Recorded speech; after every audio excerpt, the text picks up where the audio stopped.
Good evening, ladies and gentlemen, and welcome to historic R.E. St. John Memorial Stadium in Kilgore for the second week of district action. This week it's the Jacksonville Fighting Indians and the Kilgore Bulldogs, both coming in with 1-0 district records. Jacksonville, of course, riding a 2-game win streak into this ball game, and we'll bring in Matt Montgomery, our color commentator, the man in the hat down on the field. And Matt, back-to-back Indian wins for the first time since 2017. Yeah, and they were two solid wins too. I mean, Jacksonville beat Pine Tree. Pine Tree got two late scores in that ball game. Jacksonville was going to go up 38-7 when Jaden went down and got hurt. Pine Tree got those last two scores, made it closer at 31-21 than it really was. Last week, not a great first half for Jacksonville offensively. They only had 99 yards, I think, on 12 plays. In the first half, and they came out in the second half. Tied two scores were on a field goal and an 87-yard kickoff return by Devin McEwen. Came out in the second half and really just played well against Athens. Gets that first district win and sets up a pretty big match here tonight in Kilgore. Aaron, we haven't been to Kilgore since October of 2009, and it's still the same in that press box. It hasn't changed. Just about to say that's just enough time to forget the conditions. And I've got to say, the field, the turf is serviceable. It's okay. There's a new scoreboard that's nice, a new sound system. The press box, however, has not been updated since, I don't know, probably the 70s. I mean, maybe. So we have, and we'll just go ahead and let everybody know, we have a very limited view out of the window here in the visitors radio booth, which of course means that our camera is going to have somewhat of a limited view of the field tonight, unfortunately. So, Matt, we're going to be relying on your eagle eyes down there. Oh, yeah. I don't know about eagle, but I got eyes. Well, that's better than what we've got for about 20 yards of the field here. So, well, Aaron, this is going to be the 58th meeting between Jacksonville and Kilgore. The Bulldogs lead the series over Jacksonville, 29 wins to Jacksonville's 26. There's been two ties, and these teams played for the first time in 1933. Again, the last time they played was a 27-20 win for Jacksonville at Tomato Bowl in 2011. That was 11 years ago. Steve Wells is last year's head coach for Jacksonville, and I mentioned already that they played here in 2009, and Kilgore won that game 34-28. What a history between these two teams. So many memories I have of Jacksonville and Kilgore. You know, I go back to the playoff games and back in the 90s, and then Danny Long came in, and boy, that was a bunch of war. And then Randy Copeland came in. You had the 2006 DQ game of the week where it was 4 overtimes at Tomato Bowl. It's been a pretty long series, and so these two teams hooking back up again now that Jacksonville is back in the District of Doom with Kilgore. So both teams coming in 1-0. Kilgore's had a pretty good start. They're 3-2. They lost their first two games, but my goodness, they played Carthage and Gilmer. So they started off with two heavyweights right there. Yeah, how's that for getting warmed up? They've won their last 3 in a row. They beat Pine Tree by a score of 20-14. You think, wow, Jacksonville beat Pine Tree 31-21. Kilgore beat them 20-14. A little deceptive on that. I'm not going to get into all the stats, but they did beat Pine Tree 20-14. They beat Hallsville the next week 40-20, and they opened up 9-4A Division I play with just an absolute domination over Palestine at Palestine, 32-0. Just a huge ball game for their two running backs. We'll talk a lot about those guys tonight. Number 21, Isaiah Ross, is the man for Kilgore, and also number 22, Roosevelt Rollins. Ross had 228 yards rushing against Palestine last week, and the previous week he had 168. So this is a run-oriented Kilgore team under head coach Clint Fuller. They're about 65% of the time they run the ball, but they have an outstanding quarterback and 3-year starter, Van Zant, Demarion Van Zant. He's a senior. He can throw it around, but when you have those two running backs like that, you're probably going to run the ball some. Pretty good. Well, Matt, that means that the Jacksonville defense is going to have to be on their game tonight, and that includes Ryan Travis, our spotlight player tonight, and that's Cash Beard. And let's talk a little bit, Matt, about that young man and what he brings to the Fighting Indians. Well, Cash had his first year on the varsity last year, learned a lot in the secondary, and right now he's Jacksonville's best cover corner. And so he's a shutdown corner. I mean, he likes press. He'll get right up in your face.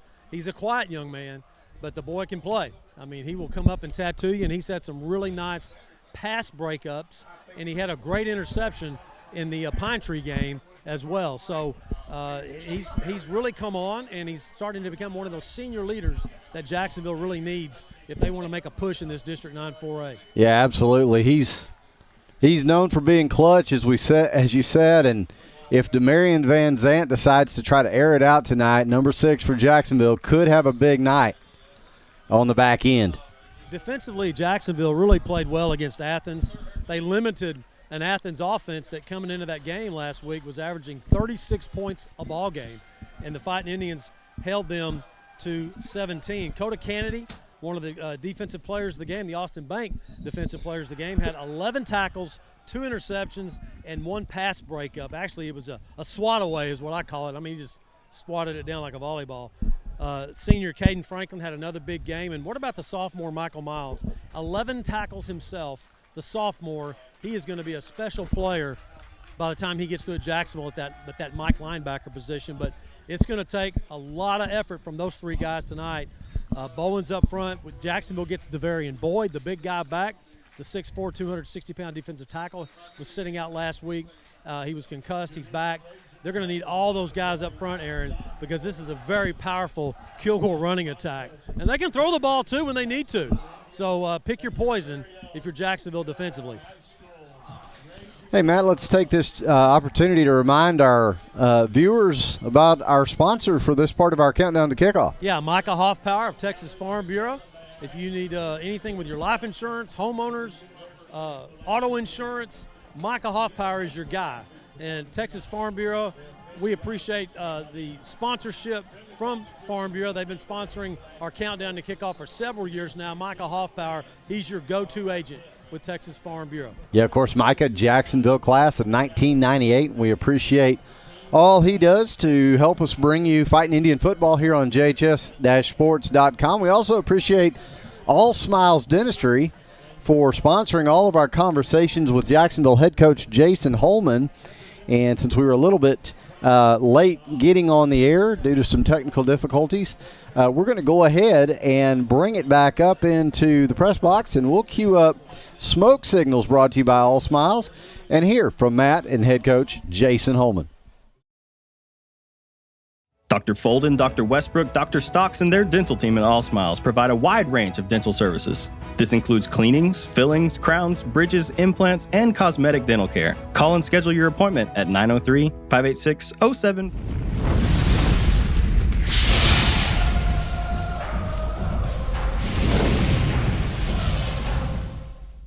Welcome to Smoke Signals, everyone. I'm Matt Montgomery, along with head football coach Jason Holman. Jacksonville gets win number 2 on the season, a district win over Athens last week on homecoming at Tomato Bowl, 34-17. Coach, it's 10-10 at the half. You have 2 special teams touchdowns. You had 19 offensive plays. You had 88 yards of total offense. I mean, you come out in the second half and you almost double the number of plays and the yardage, obviously. And what was Athens doing in the first half that kind of changed some of your offense where you were unable to be as productive as you've been the previous few games? I don't know if so much what they were doing as what we weren't doing. We just weren't executing quite like we needed to, and there was a couple of adjustments we made at halftime in terms of our blocking schemes and just figuring out where their soft spots were, so to speak, and where we could really, attack them in the run game. And to their credit, Coach did a great job of adjusting and get it fixed. Well, 2 things happened in the game that I know you love personally as a head coach is your special teams just thrived, and you took the second half kickoff and you went down and scored and set the tone in the second half. Yeah, we've had that kind of repeating tendency going for the past 3 weeks, and it's a really good tendency to have, and I hope we can continue that. But, yeah, very proud of the special teams effort, everything from J.J. Cabrera kicking the football, kickoff to Jesus Nunez and his field goals that he's making, his extra points. And Skylar's punting the ball coverage, punt. Yeah. Of course, Devin returning on both punt and kickoff return. it was just a good night for us in terms of the kicking games. Glad to see all that finally kind of gelling and coming together because it's been a while. We've been working at it hard. And, of course, Athens, they got their quarterback back after being you expected that. And then they come out in this diamond package, this diamond look, something that really I wasn't expecting. And they executed well and ran the ball. Then they had to get away from it when y'all started moving the ball and scoring. Yeah, we'd seen it a little bit in previous games, not a whole lot. It was kind of their package they went to when their starting quarterback got hurt, just to try to generate some offense. But I think I mentioned this at the game, but it just took a minute because when they had those three backs, they're plugging them in different gaps. It just took a minute for us to kind of figure out, exactly how we needed to fit it defensively. And that first drive kind of got on us a little bit, and then we figured it out from that point on. A lot of highlights in this ball game. 34-17 win for Jacksonville. Let's take a look at some of those. Coach, here's Jesus for 33. He actually made a 29-yarder at the end of the game as well. He's 4 for 5 for the year. And as big as that one was, that 29-yarder was huge because that separated it and made it 3 scores. And here's the congratulations play of the game, 87 for Devin. Yeah, great move right there in traffic, and, of course, just does the rest with his feet. This is where you started to see the separation coming up here in the third quarter with this 11-yard touchdown pass from Ryan to Jermaine.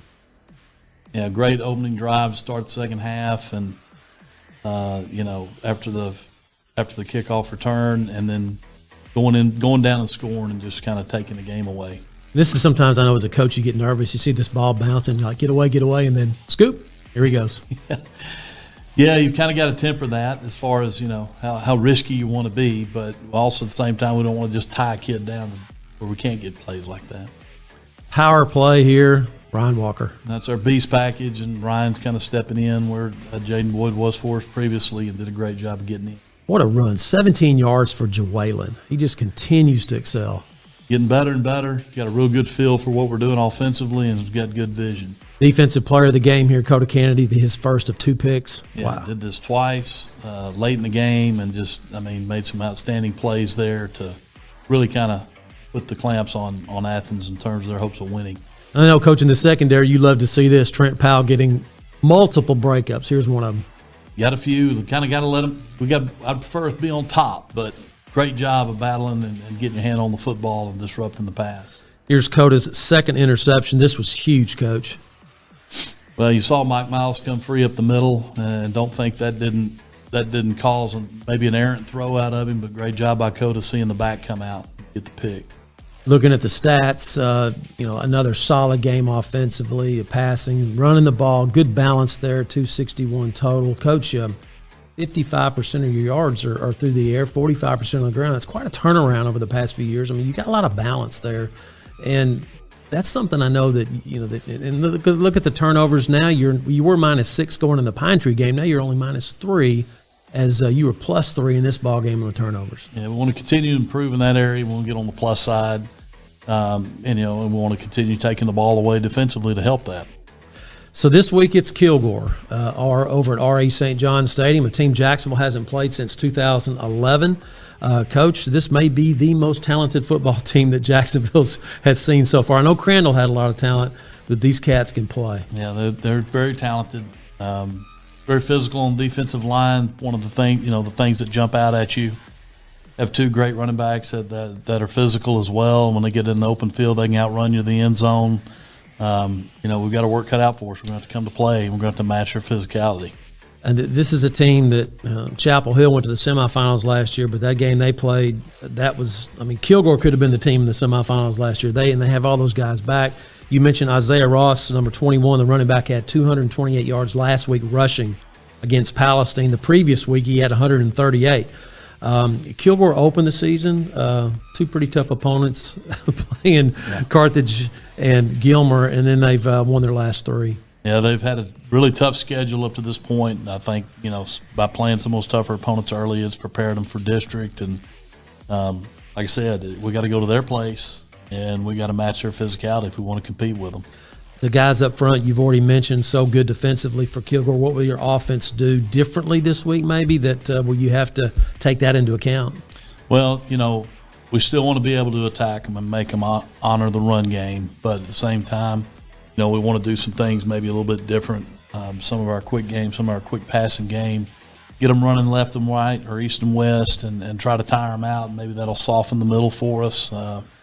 So we're going to put a little bit on Ryan McCown as quarterback to be able to deal the ball out and get it out of his hands quickly, and in hopes that'll open some things up for us inside.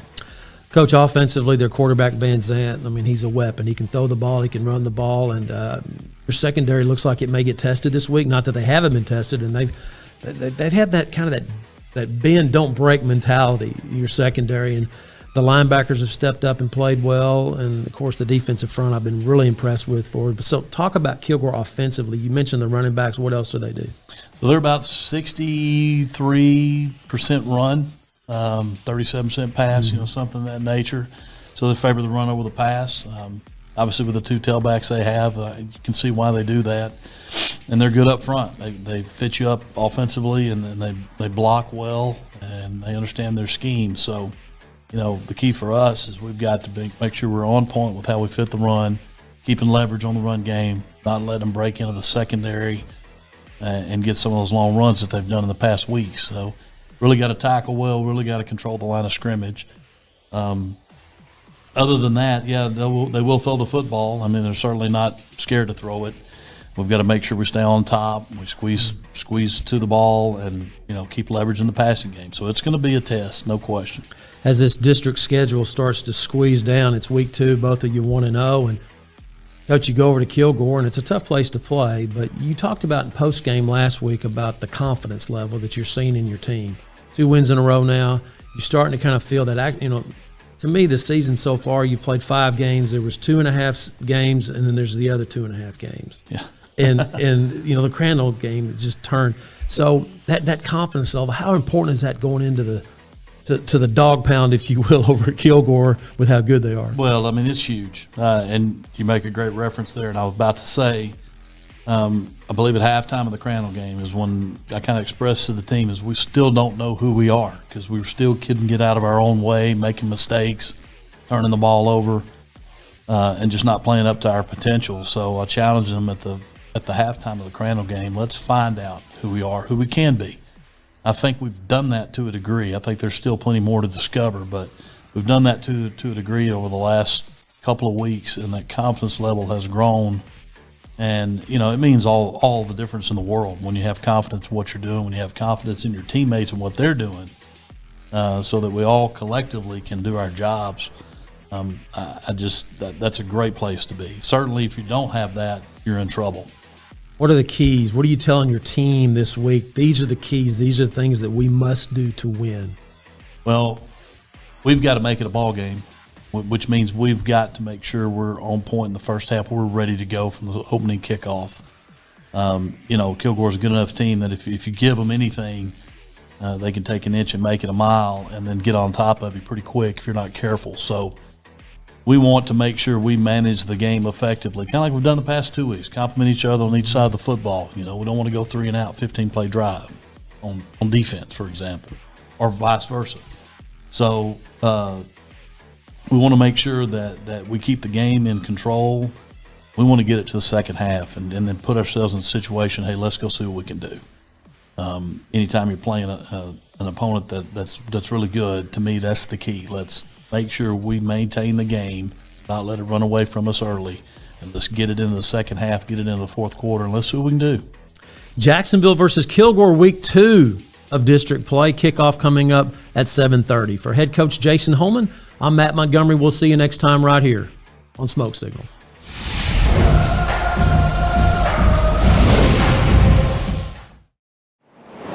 And that was Smoke Signals, brought to you by All Smiles Dentistry. We'd like to thank Dr. Larry Folden, Dr. Brad Westbrook, and Dr. Charlie Stocks for sponsoring all of our conversations with Jacksonville head coach Jason Holman all season long. And Matt, head coach Jason Holman and all the Jacksonville coaching staff are going to have their hands full tonight trying to crack the code that is a very tough Kilgore team. Well, they just do so many things so well offensively. You heard Coach Holman there in Smoke Signals talk about, hey, they can throw the ball if they want to. Van Zant, their 3-year starting quarterback, he can air it out. But, man, when you got the 2 guys they have, I mentioned earlier before we went to Smoke Signals, Isaiah Ross, Roosevelt Rollins. I talked about Ross, but Rollins, hey, he has 231 yards on 40 carries. He's averaging 5.8 a carry. Van Zant through the air, he's 52 of 99 for 858 yards, 7 touchdowns, and 3 picks. His number one receiver is number 2, P.J. Riley. He's his go-to guy. He has 18 catches for 340 yards. For Jacksonville, guys, I really think that this is going to be a game that Jacksonville has got to contain. They have to get they got to get hands on at the first level on those running backs. Once they get to the second level, it's tough. They are very physical. When you describe the way Isaiah Ross runs for Kilgore, he runs angry.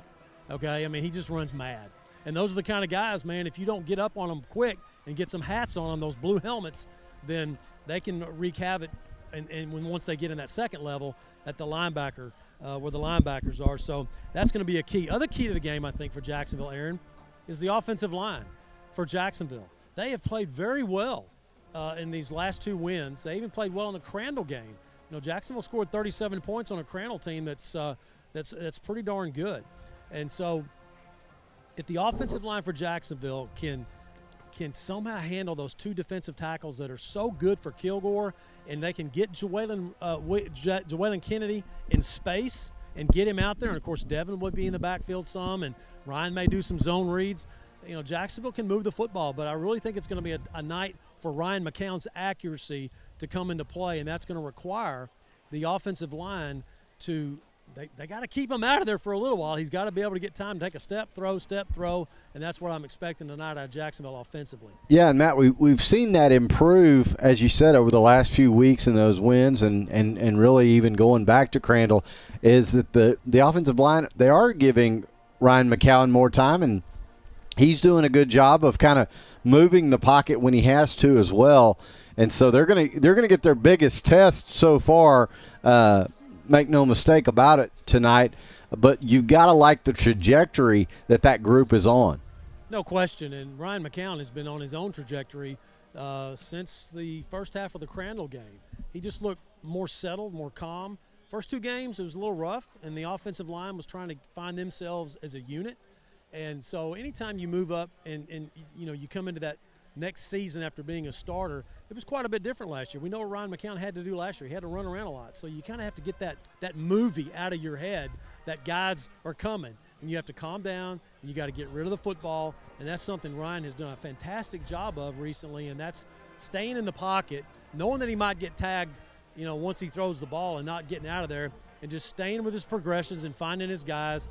And he has been. I mean, he's you know, Devin's having a solid senior year. We'll talk more about him as the game goes on, because he's after a few records, and he may get one of those all-time records tonight here at R.E. St. John's. You know, Jermaine's starting to come on catching the football. Ryan Walker at the H-back position, he's catching the ball. So when you mix that in with Ryan's accuracy, it's a pretty potent passing game for Jacksonville. The question is can Jacksonville run the ball and try to, you know, keep possession of it? They don't need to be throwing it 80% of the time. Right now, Jacksonville's 60-40, 60 passing, 40 running.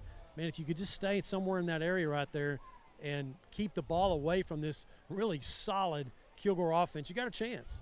Yeah, and Matt, one thing that Jacksonville that we saw Jacksonville be able to do last week that may help them do that is, you talk about Ryan Walker catching the ball, but how about Ryan stepping up into the beast package, Ryan Walker that is, and filling in where he's been needed in that beast package. Ryan Walker's just a very unusual football player in that when you see him and he's standing there, he's not huge. He's thin. He's wiry. He is so strong for his build. And we saw that last week. He had that 8-yard beast run. Jaden Boyd, of course, out for the year, and they did not tryouts, but they put Ryan back there and tried him out and say, what does it look like? It looked pretty good. He scored. But, you know, when he catches passes, I think he's been our bone crusher hit of the week a couple of times because and that's catching the ball and running over people. With the ball. Exactly. He's just a physical player for somebody that probably weighs about 165, maybe 170 at the most. He's a physical player. Aaron, let's remind our viewers that this part of our countdown to kickoff is sponsored by our good friends at the South Jackson Dairy Queen, Gene Brumelo, JHS class of 1967. and his daughter Ann Farmer, JHS class of 2006. We appreciate Gene and Ann and the South Jackson Dairy Queen for sponsoring this part of our countdown to kickoff here at R.E. St. John's. It's been a while. And, when I was turning in, my car, I didn't even have to turn. My car knew where to go. I mean, it just kind of was going down the highway and all of a sudden started turning. Yeah, this is a return to a very familiar place for the Fighting Indians. Yeah, and it's I want to say it's a place. And I'm not just talking about the back porch. No, what a great place to eat. That's the good thing about going on the road. We got some pretty good places to eat. And, of course, when we're in Jacksonville, there's great places to eat. But they bring the food to us. That's right. Tomato Bowl. You got to love it. That. Let's look at Jacksonville statistically, Aaron. Fighting Indians, they were -6 on turnovers after 2 weeks. That's a pretty bad trajectory there when you're -6 on turnovers. They have reduced that to -2 in the last 3 ball games. So they've made some headway in taking care of the ball. And so that's one thing Jason Holman said. You heard him in Smoke Signal say, got to take care of the football. It's so basic. It's one of those things that, football 101, don't turn the ball over. Jacksonville has greatly improved in that. Through the air, Ryan McCown, 58 out of 117 for 872 yards, 7 touchdowns, 5 interceptions. Jacksonville has 1575 in total offense. They're averaging 315 a game. Kilgore has exactly 1,800 yards of total offense, so they're averaging well over 360 yards a game with their offense. So, as I said, if Jacksonville can keep that percentage that they, balance, if you will, of passing and rushing tonight and not be forced into 3rd and 8, 2nd and 11, you got to get yards on first down. Coach McClendon, the OC for Jacksonville, told me this week the biggest key for them offensively is they have to be successful on first down. They can't lose yardage. You can't gain 1 yard. You've got to get 4 or 5 yards, and that's what's going to keep their offense in sync. And, Matt, also we talk about the turnover battle. Hey, when you can get extra possessions, that's very helpful. And, hey, a big part of that last week was Coda Kennedy. Yeah, 2 picks, and not just interceptions where, they threw it right to him. I mean, he drifted back in coverage, read the quarterback's eyes, just made just 2 great interceptions and nice returns after the pick. And he's so rangy. He had a swat down at the line of scrimmage when the quarterback had his guy on an out route, and Coda just jumped in the passing lane, and just like he was taking it off the backboard in basketball or maybe in a volleyball game, he just spiked that thing over the net. So really had a great game. Offensively for Jacksonville, Devin McEwen, the 3-year starter, first-team All-East Texas last year, 28 catches, 419 yards, 3 scores. Jermaine Taylor, 13 catches, 235 yards. He has 3 scores. And Ryan Walker with 5 catches for 90 yards. So, Aaron, let's pause for a moment and let's let our viewers listen to the Jacksonville alma mater.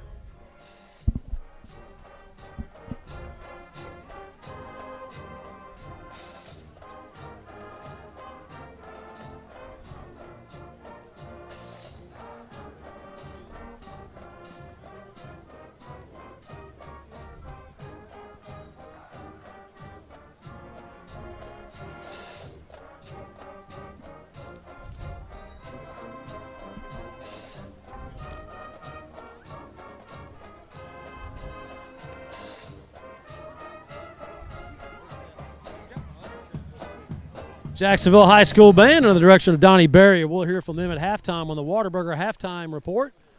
Fighting Indian Band, Cherokee Charmers, the Jacksonville Twirlers for their halftime show. But we have a first half of football to play, Aaron, and really excited about this ball game because, it's one of those games that we haven't had many games where it's kind of like you feel that tension because you're in it.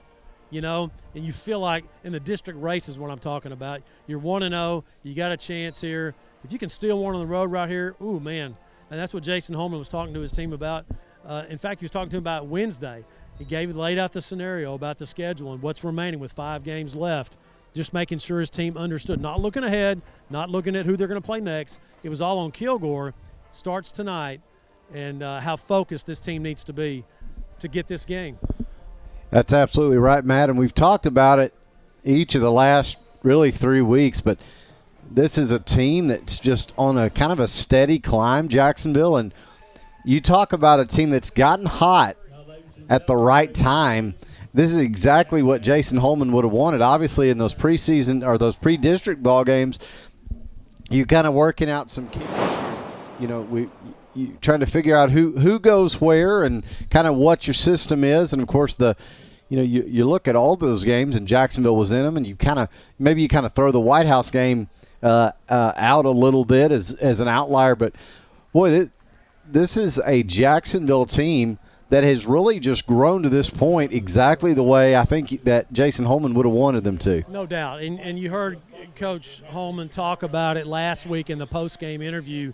It's about confidence. And you're starting to get a feel, and being in practice the last couple of weeks, I can just see the players.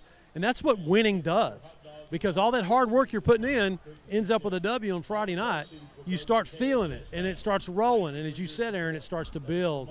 And they are starting to kind of get in a rhythm now, especially when you need it. You don't want to do it too early, okay? You want it to roll and build toward the end. You don't want to do it too late either, because you got to worry about the middle to get to the end. the games that count. The games that matter. And there you go. These are the games, and that's what's most important. So Fighting Indians are now in the run through, the headdress, looking good. Kilgore is in their bulldog run through, so we're about to get this thing rolling here in just a moment.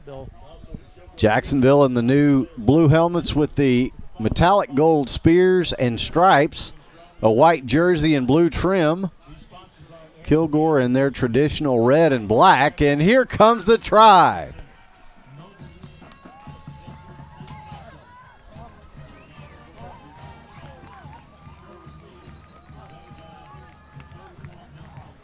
So the Fighting Indians have made their way out, getting ready to go here in this second district ball game. Well, unless y'all want to keep it a mystery, I have the results of the coin toss. Go ahead, Matt. Yeah, Jacksonville's going to receive. So Jason Holman not real happy about it, but he likes to look at this guy. Come on, man. Yeah, but if you get on the board first, Matt, I think. I heard your dad call me. Yeah, Brady McCown got a tough break today. He's going to be out for a couple of weeks. Just visiting with him. So the teams now will line up on their respective sidelines, and here comes Kilgore. Bulldogs now coming out. Bulldogs in red helmets, the red jerseys, the black pants. It's a great night for football, guys. The weather is absolutely perfect down here. Let me get my guy here. Here we go. Got to get it right here. Yeah, you got to get the handshakes in with Mr. Montgomery. Hey. All right. Now, Matt, I know that you talked to Joellen Kennedy this week, practice, and he assured you he can do the wet piglet thing. Yeah, he enjoyed that. Yeah. He smiled real big. He really liked that. Folks, if you remember last week, Joellen was running all over the Athens defense, and Matt just posed the question, have you ever tried to tackle a wet piglet? Well, everybody has liked that call, including Joellen, and he said, I can do that. He just smiled real big. Players watch these broadcasts afterwards and enjoy that. So, not sure what you never know what sometimes I don't know what I'm going to say. I mean, just trying to describe the action. Well, it's like Lou Holtz used to say about sports broadcasting. You really just talk until you think of something to say. That perfectly describes me. And Lou Holtz. That's my wife. Talk till something comes out. Hey, that just means you're in good company, man. All right, here's the national anthem played by the Kilgore band, and they're seated over here on the Jacksonville side. Let's listen in.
Kilgore High School Band with the playing of the national anthem here at R.E. St. John's Memorial Stadium in Kilgore, Texas, where Jacksonville is about to renew an old rivalry between the Jacksonville Fighting Indians and the Kilgore Bulldogs.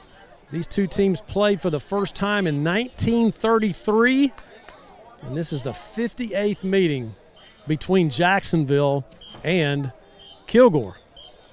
Yeah, and Matt, I want to take an opportunity to apologize to our viewers who might have got a nice look at the top of my head during the national anthem. And I just want to say that just goes to show you the constraints we're dealing with in the press box here. I was just trying to get a look around the corner to the scoreboard, and it doesn't look like I'll be doing that tonight. Yeah, I know. I already got 8 texts on that, Aaron. No, I'm kidding. Yeah, it's a tight fit up there. When I'm looking from where I'm across the field and I'm looking up there, there's this little square. Yeah. And it's dark. Well, it's so from the 30-yard line in on my right, I've got nothing. So it's all you, partner. I just don't remember it being that small, but I guess so. I mean, because it's the same one. We talked to the Kilgore radio crew, who, by the way, are right next door to you, and those guys have been around for a long time. In fact, the guy on the field, they have a mat on the field as well, and he's done it the same number of years I have. So that's they have a long time crew, and they've got a tight fit too, but their window opens.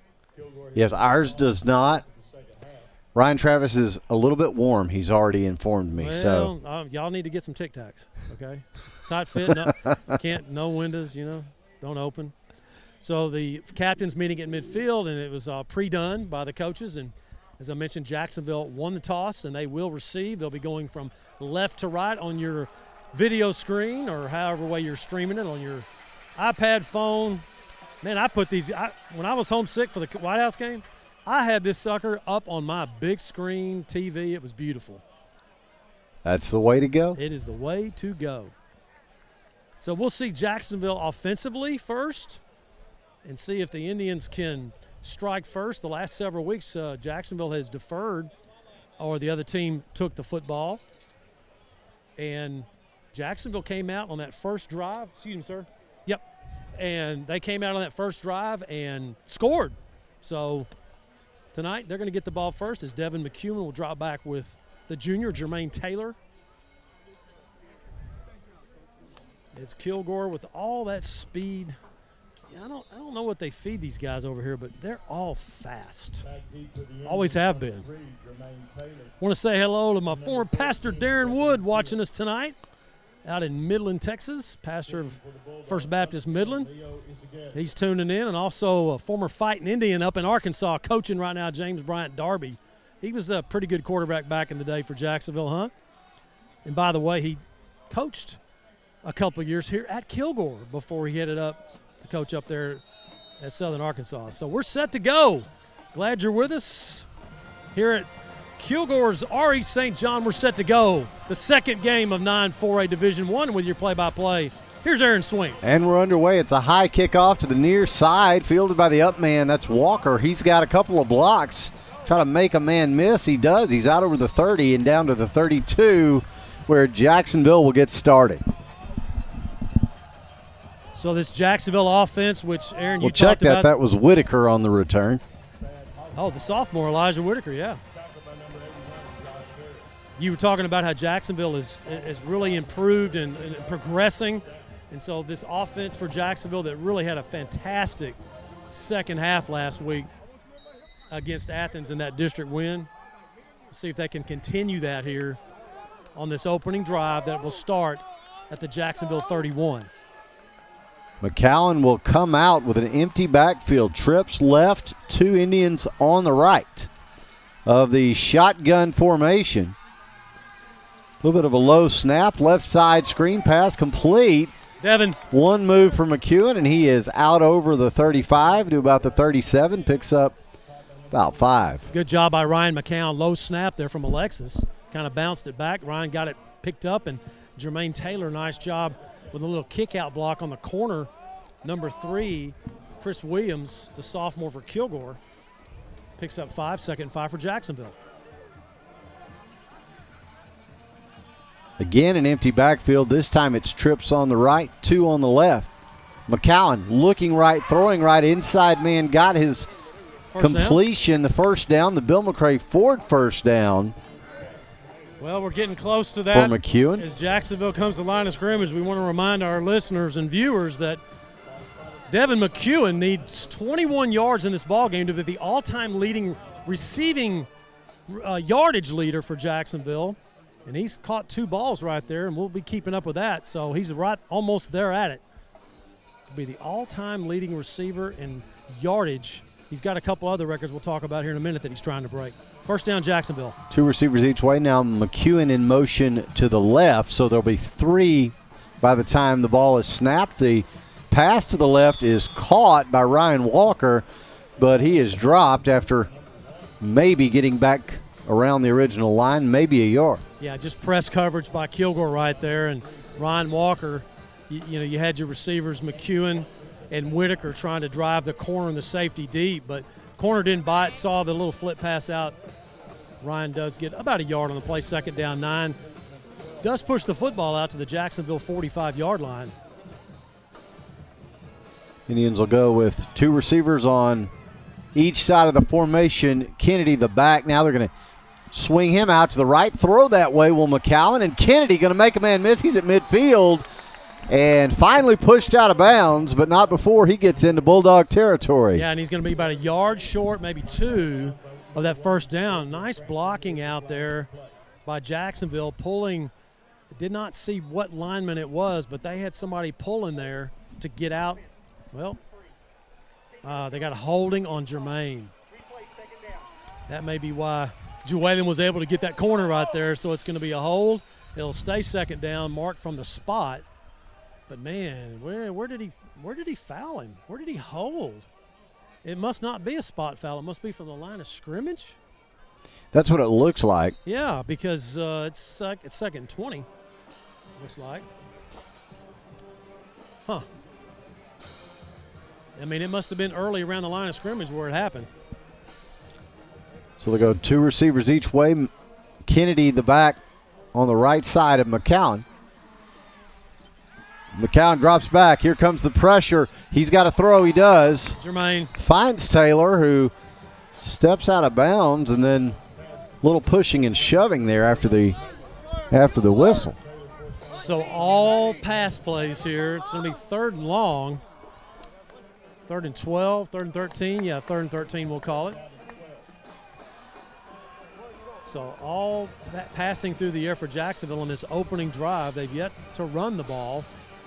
So obviously here a passing down for Jacksonville. Trips left.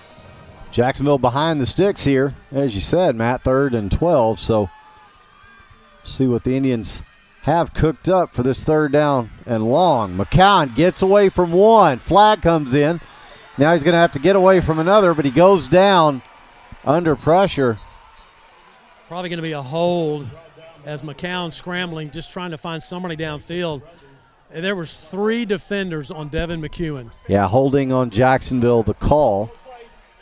Yeah, they had him covered up, did Kilgore. And as you said, McCown just trying to make something happen, extend the play, and find somebody. And yeah, just good coverage by Kilgore in that secondary and forcing Ryan to try to extend the play. So Skylar Whitaker, who averages 35 yards per punt, will step in now.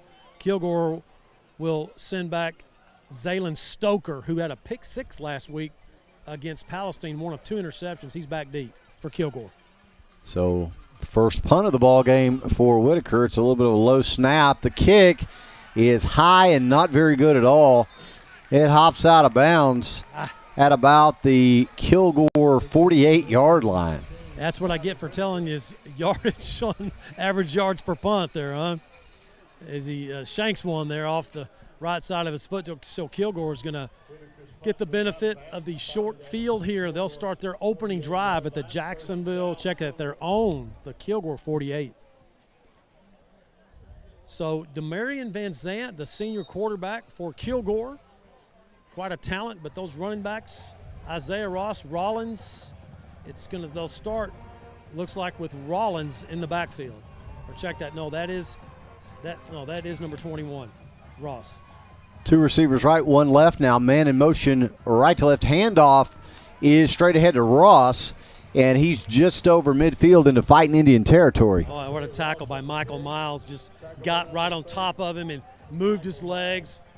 But you saw the power right there of Ross as the sophomore linebacker for Jacksonville, Miles, jumped on his back. He kind of carried a little bit before Michael could get his feet on the ground and say, whoop, whoop, hang on, buddy.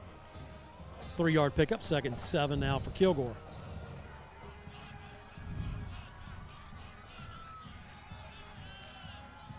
Two receivers left, one right for Kilgore. Now man in motion left to the right, two backs. The handoff is to Ross again, and he goes straight ahead to the Jacksonville 45. You know, the most impressive statistic about Isaiah Ross, the senior running back for Kilgore, 0, nada, no fumbles this year. That's, with the number of carries that he has, that's pretty impressive. He hadn't put the ball on the ground. Picks up a solid 5, 3rd down 3 now. Let's see if Jacksonville's defense can get some penetration here, maybe get in the backfield, slow up if they don't throw the ball here.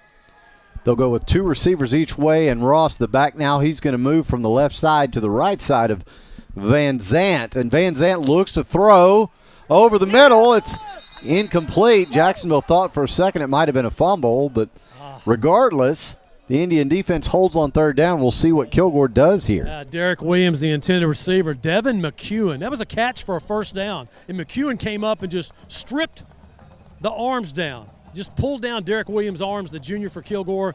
Incomplete, 4th down 3. The football at the Jacksonville 45. Kilgore is keeping their offense in the game as Clint Fuller, the head coach for Kilgore, sends in Van Zant with the play. So Kilgore went for the 4th down conversion here on the Jacks 45. So they'll go two receivers each way. Ross the back with Van Zant. Van Zant looks to throw left, got his man, makes one man miss, then another, and that will be good for the Bulldog 1st down. Yeah, just a little flip and catch out there to number 31 that I do not have on my roster. So 1st down to the Jacks 37. I mean, it's almost like a running play. Van Zant just takes one step, throws, guy does a little out route up the field. Perfect pass, catch, 1st down. So 7:20 and counting here, 1st quarter. No score as Kilgore on their first possession now looking to get into the Jacksonville red zone. The handoff is to Ross. Straight ahead he goes. And there's some of that angry running you're talking about, Matt, as he just battled ahead with a second effort and made a little bit out of that. Well, that's exactly what Kilgore wants to do. And, boy, look at Ross getting up a little gimpy. He's going to be okay and stay in the game. It kind of twisted his ankle just a little bit right there. But doesn't Kilgore just move the pile? And, I mean, you get to see how physical they like to play. They just want to get in there and just they just want to rough it up with you, man. Let's go, man on man. We're going to run right at you. That's what they've been doing except for a couple of passes. 2nd and 7 after Ross picks up 3. So go with the same 2-by-2 look. Ross the back on the left side of Van Zant. Van Zant drops, looks to throw right side. It's caught. Jacksonville got to make a tackle here. They let him go. Ball's out. Fumble. And Jacksonville has the ball. P.J. Wiley, the leading receiver for Kilgore, makes a great catch, makes a move. Somebody came in and put a helmet on the ball for Jacksonville, and the Fighting Indians, they just cut that turnover ratio to -1 with the fumble recovery at their own 27. Huge play. Massive play for this War Party defense. Jason Holman talked to us as far back as the preseason about how they wanted to get as many hats to the football as they could on every play, and you see how it paid off right there, man. Well, they did. Somebody put a blue helmet on that football and causes the turnover. We were talking on the way over here about how much better Jacksonville is tackling this year. You saw it right there.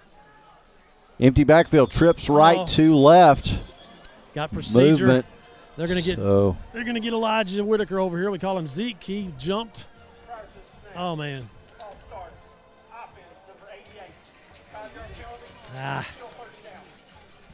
And you just can't have that's like the 6th or 7th, if my memory serves correctly.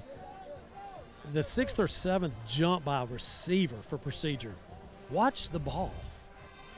You don't have to hear the cadence, just watch the ball move. So after the penalty, same look for Jacksonville, the empty backfield. McCowan drops back, sets, got all kinds of time over the middle, tipped and incomplete. Cannot tip the ball up there. Come on, Ryan. Yeah, that's Ryan, off Ryan Walker. Got to get both hands on that ball. Got to say, there was a good second effort there. It's McEwen that was almost got the little tip. Yeah. But so did Kilgore. Yeah. So 2 of Ryan's 5 interceptions this year were on plays like that where the receiver tipped the ball up and the defense caught it. You can tell those frustrate me, can't you? I'd rather see you knock it down. So now the handoff to Whitaker and, Kennedy. Kennedy. As he busts his way up the left side. There's a little bit of the old wet piglet, Matt. Yeah. That was a little more power running. There was no piglet on that one. He didn't squirt through. There was a huge hole opened up on that left side by Jacksonville. Kendrell Ferguson and Dials, DeAndre Dials, with a nice block and huge hole, Aaron, for Jewelen. Picks up about 8, so it's more makeable 3rd and 7 here. They'll go 2 receivers each way. Will the Indians as McCowan fires left at the sticks, and that's good for the Bill McRae Ford first down. Wow, that's the sophomore, Elijah Whitaker. You know, he's kind of bounced up and down between the junior varsity and the varsity. Makes his first varsity catch, and it's a big one for a Jacksonville Bill McRae first down to push the football out to the Jacksonville 41. We caught that ball in traffic. And Ryan is his accuracy, as he's done the last couple of games, it showed up right there, man. He threaded the needle. Nice catch by Zeke for Jacksonville. So 5:20 and counting here as the ball's handed off to Kennedy. Tries to stretch the play to the right side. Kilgore having none of it. Just trying to run away from those 2 defensive tackles. Peyton Christian is a man. I mean, I don't know how to describe it, but he walked by me a minute ago, and he looks like he's 34. He's a grown man for a high school senior. He makes the tackle for Kilgore. No gain on the play for Jewelen. Empty backfield, trips left. So 2nd down and 10 after the no gain. Stoppage here. And a timeout. Water. Kilgore takes Kilgore takes it. We'll take it with him. We'll be back after a short break for more Fighting Indian football on JHS-sports.com.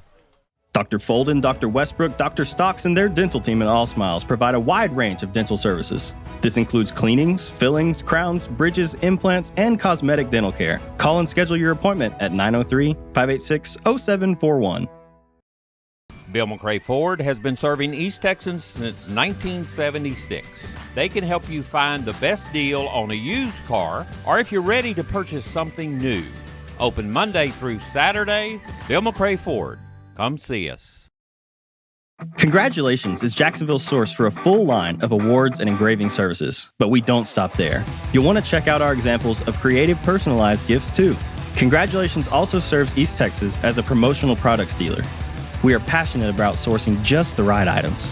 With our laser capabilities, we can also design and install acrylic signage or graphics. Want to see samples of our work? Go no further than the Tomato Bowl entry. We're especially proud of the arrowheads. Visit Congratulations Showroom or website soon, and let's make something amazing together.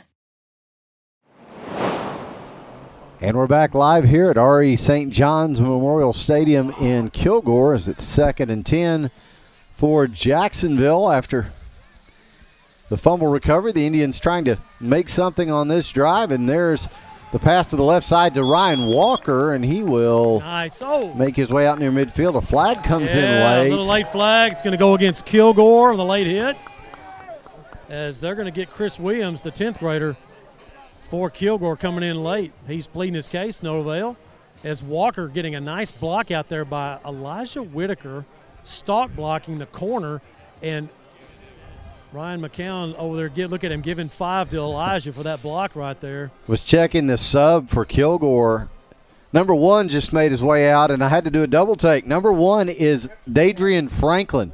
How about that? A name Jacksonville fans will remember. We know that name. Not the same guy. No. What a freakish athlete Dadrian was. Dee. I mean, let's see. We call him Dee. Dee Franklin. Yeah, That's Dee right. Franklin. That's right. Double Same D. name. Yeah. Yeah. Hey, what a penalty for Jacksonville after that catch by Ryan Walker. That's going to push the football for the first time for Jacksonville into Kilgore territory at the Bulldog 37. So not a smart play there by Chris Williams, the sophomore, who, by the way, they've substituted for Clint Fuller, the head coach for Kilgore, said, we need to talk about what you just did. First down, Jacksonville.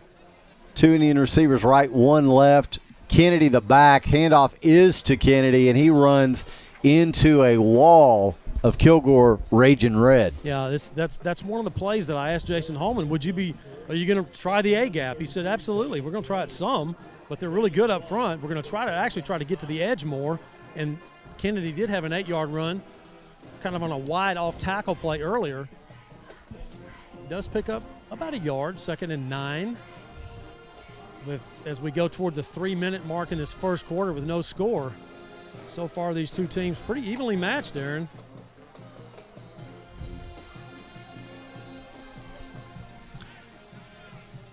Two Indian receivers right, 1 left. Kennedy still the back with McCown. McCown rolls to his right. Here come 2 Bulldogs. He's got to throw.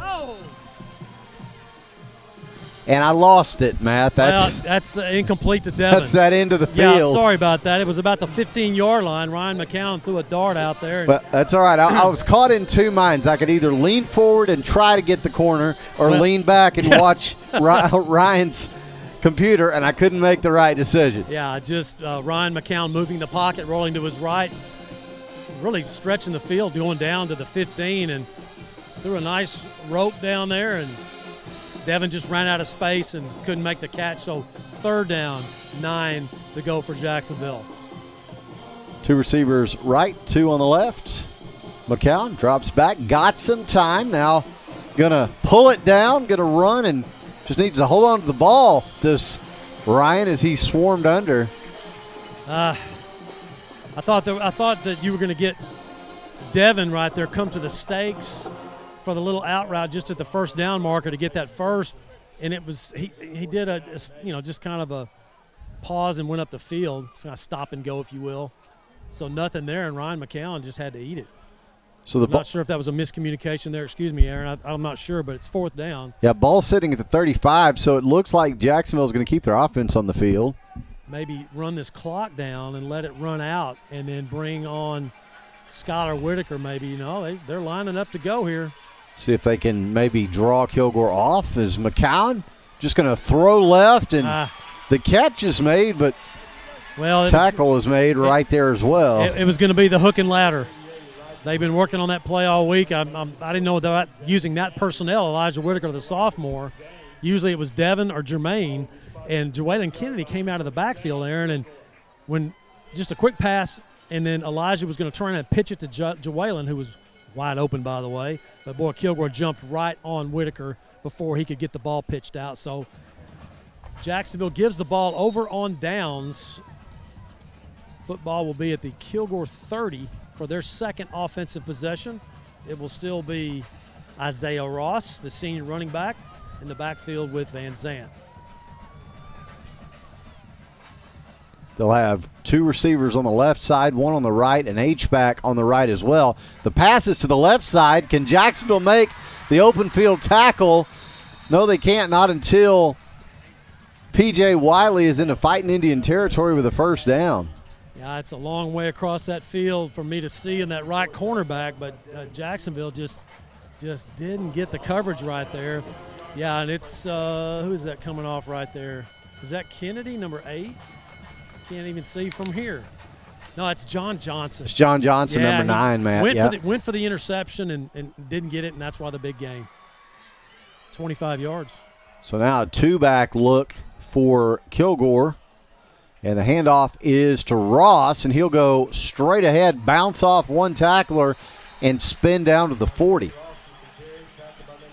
Yeah, this is what kind of fuels Kilgore's fire there. They get the big, not 25, but a 20-yard reception right there a moment ago, and then you give it to your big gun right there, number 21, Isaiah Ross, and he just pounds you for 12, first down, Kilgore.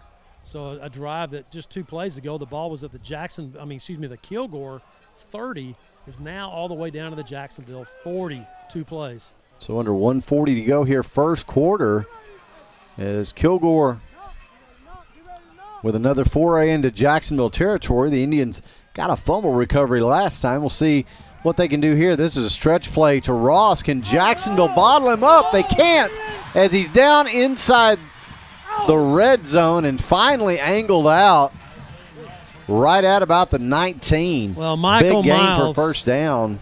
Miles, the sophomore linebacker for Jacksonville, read it perfectly, and he just took a bad angle on Ross, and Ross kind of gave him a hip, and he whiffed, or it's a loss in the backfield. And then once Ross got past him, he just took the edge and skips up the field.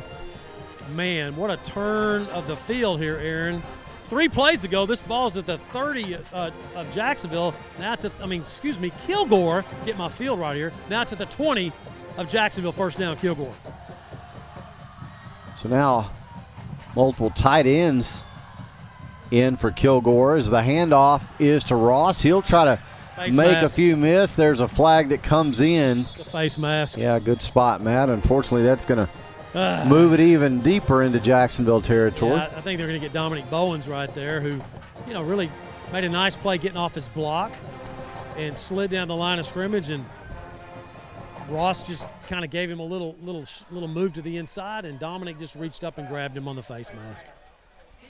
Man, not a good drive defensively for Jacksonville.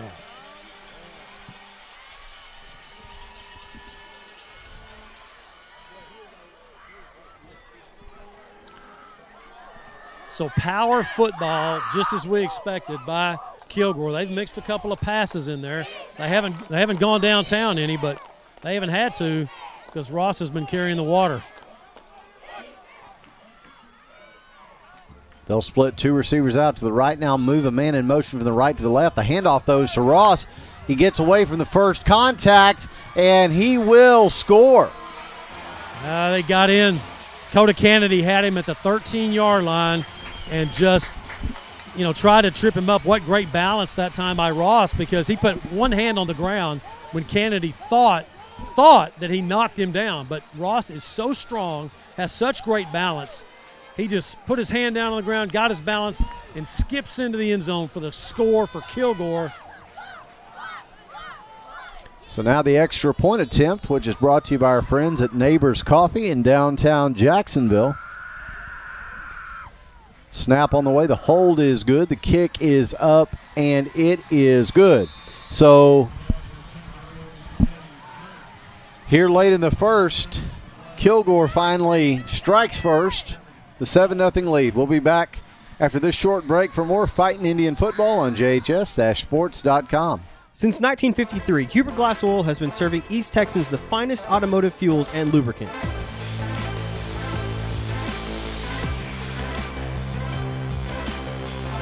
Hubert Glass Oil Company, the clear solution for your business. The honey barbecue chicken strip sandwich is delicious. It's got that barbecue flavor, that cheese melts on top with that Texas toast. You look at it, your mouth starts watering. It's my go-to sandwich. The honey barbecue chicken strip sandwich, that's my all-time favorite. Hi, I'm Matt Montgomery. For the past 37 years, I've been helping people just like you get their financial ducks in a row. I'm a registered investment advisor and chartered financial consultant. We do portfolio management and comprehensive financial planning. Give me a call for a free consultation. We're back live here at R.E. St. John Stadium in Kilgore, where the home team has taken the 7-0 lead with 50 seconds to go here in the first quarter of play. And it's a high kick as the Bulldogs kick it to the far side. Whitaker. Caught there by Whitaker. He makes his way out to the 40. And, Matt, you're seeing the Bulldogs have seen film of that big kick return last week. They're keeping it away from number 14. You will not see them kick deep to 14 tonight, I can assure you. That was the other Whitaker for Jacksonville, Skylar Whitaker, not Elijah, the sophomore. So Jacksonville with a decent field position here to start their third offensive drive. They got all the way down to the Kilgore 30 before that drive stalled. So Jacksonville will start this drive at the 40, their own 40.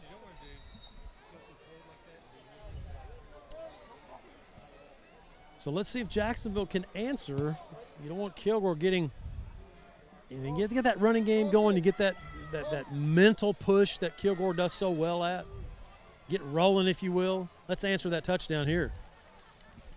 So the Indians will come out with 2 receivers on the right, 1 on the left, and Kennedy the back to try to answer that touchdown. The handoff is to Kennedy. He's dropped almost immediately in the backfield. Yeah, and it's Peyton Christian, the guy that we've been talking about for Kilgore. All week long, the coaches have, for Jacksonville have talked about, this is not a guy that you can chip. You got to cut him. You got to get 2 guys on him, and he just went right into Kennedy. As Kennedy they'll put it just the stick, about a yard loss on the play, 2nd and 11. That's how quick Peyton Christian for Kilgore got in the backfield. So that's going to be the last play of this first quarter. So after 1 here in Kilgore, our score, the Bulldogs 7, the Fighting Indians nothing. We'll take a short break as they change ends and come back. This is Fighting Indian Football on JHS-sports.com. Gene Brumlow, class of 66, and his daughter Ann Farmer proudly support Jacksonville athletics. Come on over to the South Jackson Dairy Queen and get one of their world-famous blizzards. Dairy Queen, where happy tastes good. Tonight's game statistics are sponsored by Randy Gorham, CPA. Randy Gorham, CPA, the source for your accounting and income tax needs since 1984. Since 2004, Legends Old Time Burger Cafe has been the home of Jacksonville's best old-fashioned hamburgers. Hand-battered chicken strips, chicken fried steak, fries, and onion rings are the best around. Legends, home of Jacksonville's best old-fashioned hamburger. Welcome back to R.E. St. John Memorial Stadium here in Kilgore as we get set to begin the second quarter of play. Kilgore leading Jacksonville 7-0. And Matt Montgomery, you said it, this is a Kilgore team that can get rolling if Jacksonville's not careful here. Yeah, and that's the thing is that, when you come out and you get a couple of stops like Jacksonville did, they caused Kilgore to fumble. You kind of got them on their, kind of backpedaling a little bit. But once you let them get in there and score like that, it just changes the mental outlook. So now Jacksonville, they've got to answer that here. 2nd down 11 as we start this second quarter. Kilgore leading 7-0. They'll have 2 receivers left, 1 right. Will Jacksonville now move the man in motion from the right to the left to see if they swing it to him. They do. And Kilgore all over it right at the line. Yeah, you had Jermaine going in motion, and this is what Coach McClendon said that Jacksonville would do this week is, try to go a little motion, try to get a little Kilgore going one way and you go the other, just a little screen right there, a little bubble screen.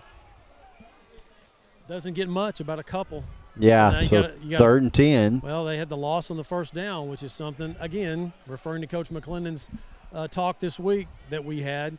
He said we can't have 2nd 11, 2nd 12, first down. You got to get bigger yards on first down. So now trips right, 1 left, go the Indian receivers. McCowan handles the low snap, but he's under pressure now. He's got to get rid of the ball. He does, but he finally just throws it away. Takes a shot as well, does McCowan. Oh, he does. And you saw how hard it is to keep the Kilgore Bulldog defensive line off of Ryan McCowan. Ryan did a nice job stepping up into the pocket, moving his feet sideways, and then here comes another Raging Red right at you. Nobody there, he just throws it away, and nice job by the Kilgore secondary. But that's a defensive front sack right there. They just got Ryan completely out of rhythm right there. So here is Skylar Whitaker with his second punt for Jacksonville. Whitaker looking for better result than on his first one. The snap is good. The hold is nice. Or the catch is good, and the kick is fantastic as it spins down inside the 15. That's the way to turn the ball the field around Skylar Whitaker. Nice job. Had the shake on the first one, but he made up for it right there. So now Kilgore with a long field. Let's see if Jacksonville, as we just started the second quarter, can get a stop here and get their offense in sync. Kilgore the last 2 drives have not been pretty for Jacksonville offensively. Kilgore's just completely thrown them out of sync. You know, the first 2 drives, I think that was the 4th drive, the first 2 drives Jacksonville had, not bad. Moved the ball, stalled. Not very good the last 2.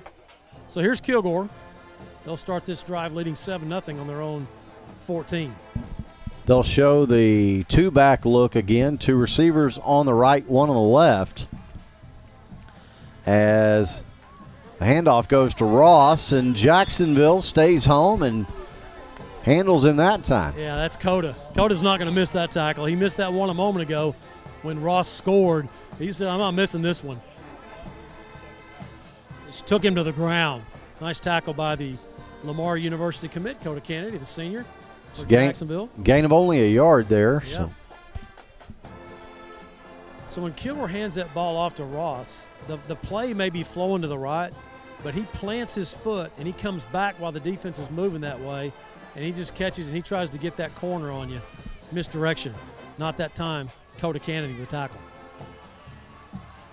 So now, receiver in motion from the right to the left, and he'll get the little screen pass and get ahead for first down yardage. Yeah, Taylor Oliver with the catch for the first down, as DeVarian Boyd did a nice job getting pressure on Van Zant. A couple of fake handoffs in the backfield before Van Zant flipped it out to Oliver. A little bit of a bubble, got a good block from his receiver and gets up the field for a Kilgore first down after their own 31. Check that, 26.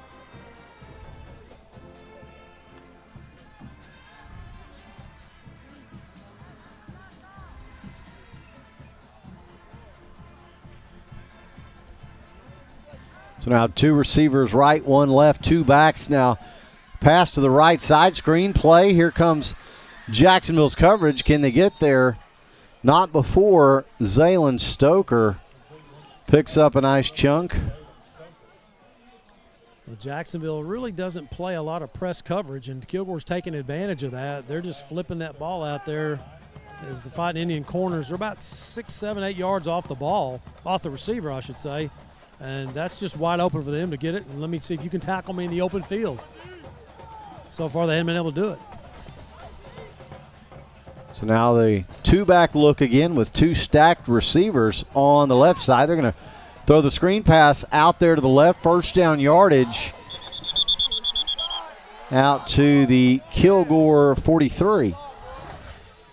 I mean, it's kind of like a basketball game.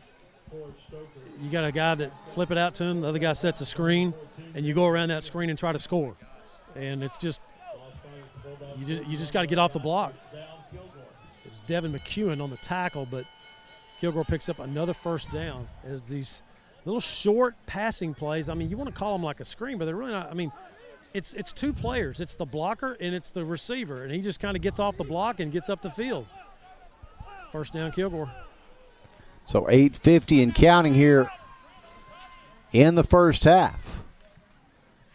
Under center goes Van Zant straight ahead, nothing doing. Well, Indians doing a nice job. Bowens, Franklin, and it's Ross the ball carrier, but DeVarian Boyd just clogging up that middle, that A-gap, just making sure that Ross doesn't squirt through there. But what a hammer they have in Ross. We haven't even seen Roosevelt Rollins yet, the other senior. But, you know, the way that Isaiah Ross is running, why? 2 receivers right, 1 left, 2-back look yet again. This time the handoff is to Ross, and he's up the middle right to midfield. Yeah, he'll be short by about 2 yards for the first. And again, you saw that the blocking going to the left, the guard pulls, crashes down on Caden Franklin, and Ross goes right off that block, plants that left foot, and he gets to that second level before he gets tripped up. It'll be 3rd down about a yard, maybe yard and a half for the Bulldogs. Well, we'll call it 2, actually, as I look at the chains. It's the football at the Kilgore 49. Van Zandt checks in with an I formation backfield. And the handoff. And straight ahead is first down yardage and more as Ross makes his way down to the Jacksonville 39. I watched Ross on Huddle this last week, and that's what he does. He gets into the pile, and then he uses one arm that's not carrying the ball. He pushes himself back off the pile, and then it's a foot race to the edge. Everybody's piled up in there like a rugby scrum, and he just bounces it out and gets to the outside. He does it right there. Seen him do that a couple of times. So he gets another first down for Kilgore at the Jacksonville 40-yard line. 2 receivers each way. Ross the back with Van Zandt. Van Zandt looks to throw left side slot. Caught.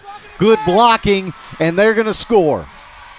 What a perfectly executed bubble screen to Matthew Tyske as the Dogs score from 40 on the bubble screen. Actually a tunnel screen this time as the Bulldogs, they had multiple blockers out there forming a little tunnel. And boy, Matthew Tyske just slid right through there. Untouched, Aaron, for 40 yards for the score.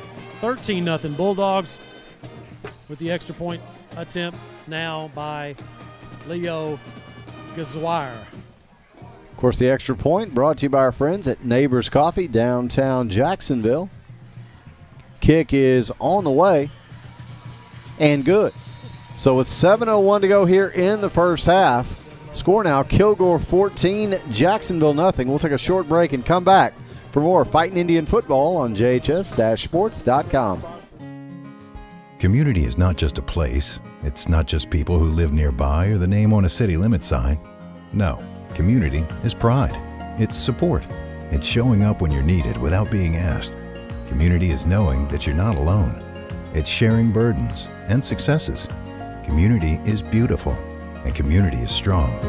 We've been a community bank for over 100 years, and we've never been more proud to be a part of this community. Austin Bank.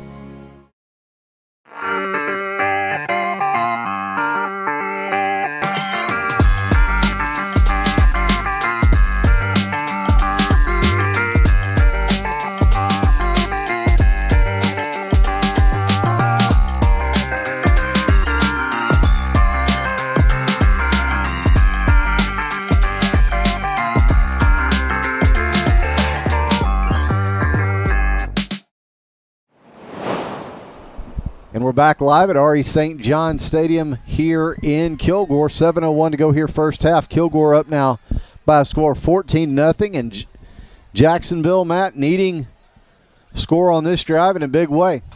Yeah, this is going to get away from Jacksonville if they don't at least get a time-consuming drive here. Even if it's a field goal, Aaron, just get on the board, get your confidence back. 14-0 is not anything, it's not.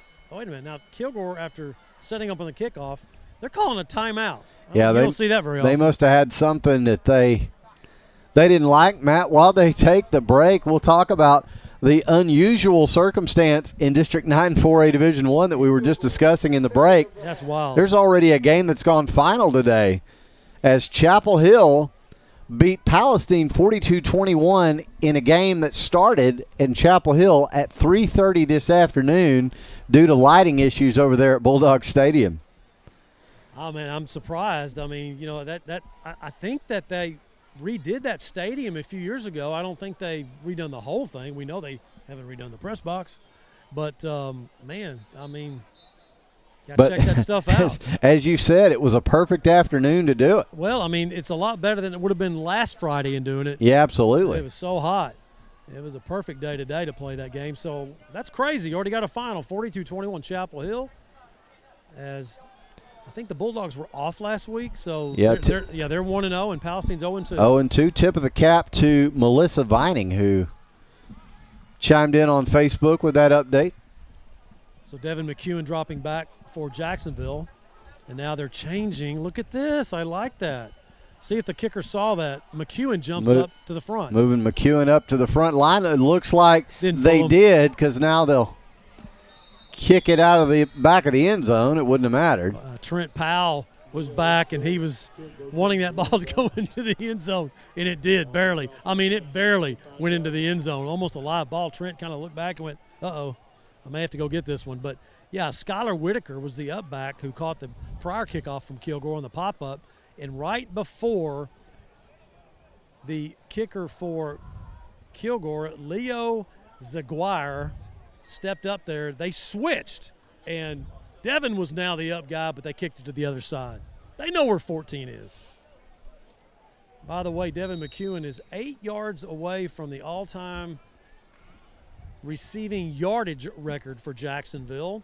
So we told you we'd be keeping up with that. You know, it's not every day that a Jacksonville record gets broken in a program that's been playing since 1913, and so we'll keep tabs of that. First down, Jacksonville at their 25. Trips left, 1 right, go the Indian receivers. McCowan drops back, loads up, now under pressure, just going to run. And he'll have plenty of room to do it. He's at the 35, right at the sticks. He'll step out. We'll see, did he pick up the Bill McCray Ford first down? Yeah, yes, he did. Yeah, good vision there by Ryan. Just analyzing the field and seeing the secondary doing a nice job covering Jacksonville. The receivers just not getting any separation right now, Aaron. And, you know, the game started with the Indian receivers making some good catches, but, man, this second quarter's been rough getting separation back there. McCown does get the first down on the scramble. So now 2 receivers on the right side, 1 on the left. Handoff is straight ahead with Kennedy, and he will barrel his way to the 47 of Jacksonville. Like the delay right there that Jawalen Kennedy, we've talked about it, the senior, how he has learned to be so patient in letting the blocking develop before he just knifes through the gap. He just kind of pauses and then hits the hole quickly, very fast. 2 receivers right, 1 left. The handoff like again right is to Kennedy. And first down. You said it, Matt, as he picks up the Bill McCray Ford first down, shoved back, but his forward progress gets the new set of downs. And again, do you see the hesitation right there? Just waiting patiently. You know, if he just hits the hole right then, he's going to get smacked, but he just kind of waits till his blocks develop. And he's about a 4.5, 4.6 runner is Jawalen Kennedy. Very fast, and you can see how when he accelerates, he takes 2 steps, he's full speed. So Jacksonville gets their second Bill McCray Ford first down on this drive, pushes the ball out to the Fighting Indian 46 with 5:50 and counting in the second quarter. Trips left, 1 right. McCowan drops back, rolls right, looking for a man. Kilgore jumps the route, picks it off. Can Jacksonville make a tackle? They will not. It's a pick 6, and Kilgore grabs all the momentum. It's that man, Zaylen Stoker, who had a pick 6 last week against Palestine. Does it for the second week in a row. 58 yards on the pick 6 for Kilgore's Zaylen Stoker, the junior, as McCowan thought he had Devin McEwen out there, but Stoker played that so well, Aaron, and he just kind of paused a little bit to make Ryan think, oh, he's not covered, and boy, he broke on that ball, and then he takes it to the house. So now the extra point attempt brought to you by our friends at Neighbors Coffee, downtown Jacksonville. The kick is up and good. This reminder, if you need a little kick, visit our friends at Neighbors Coffee. With that score, Kilgore takes the 21-0 lead. We'll take a short break and come back. You're listening to JHS Football on jhs-sports.com. Special thanks to the Jacksonville Education Foundation for everything that they do for Jacksonville teachers and students. For more information, please visit jisdfoundation.org.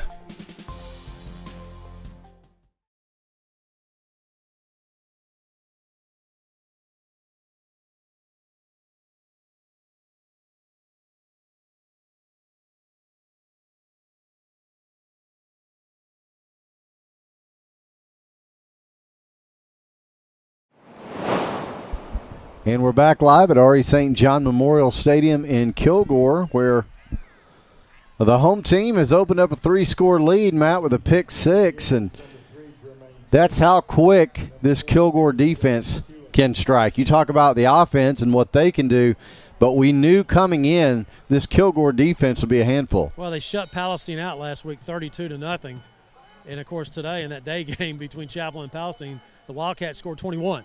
So, and that's the second week in a row that this Kilgore defense has scored points. And what a nicely played ball that time by Zaylen Stoker. He made Ryan McCown think that Devin was open. And by the time that Ryan had that arm cocked, he jumped that route, and then he takes it to the house.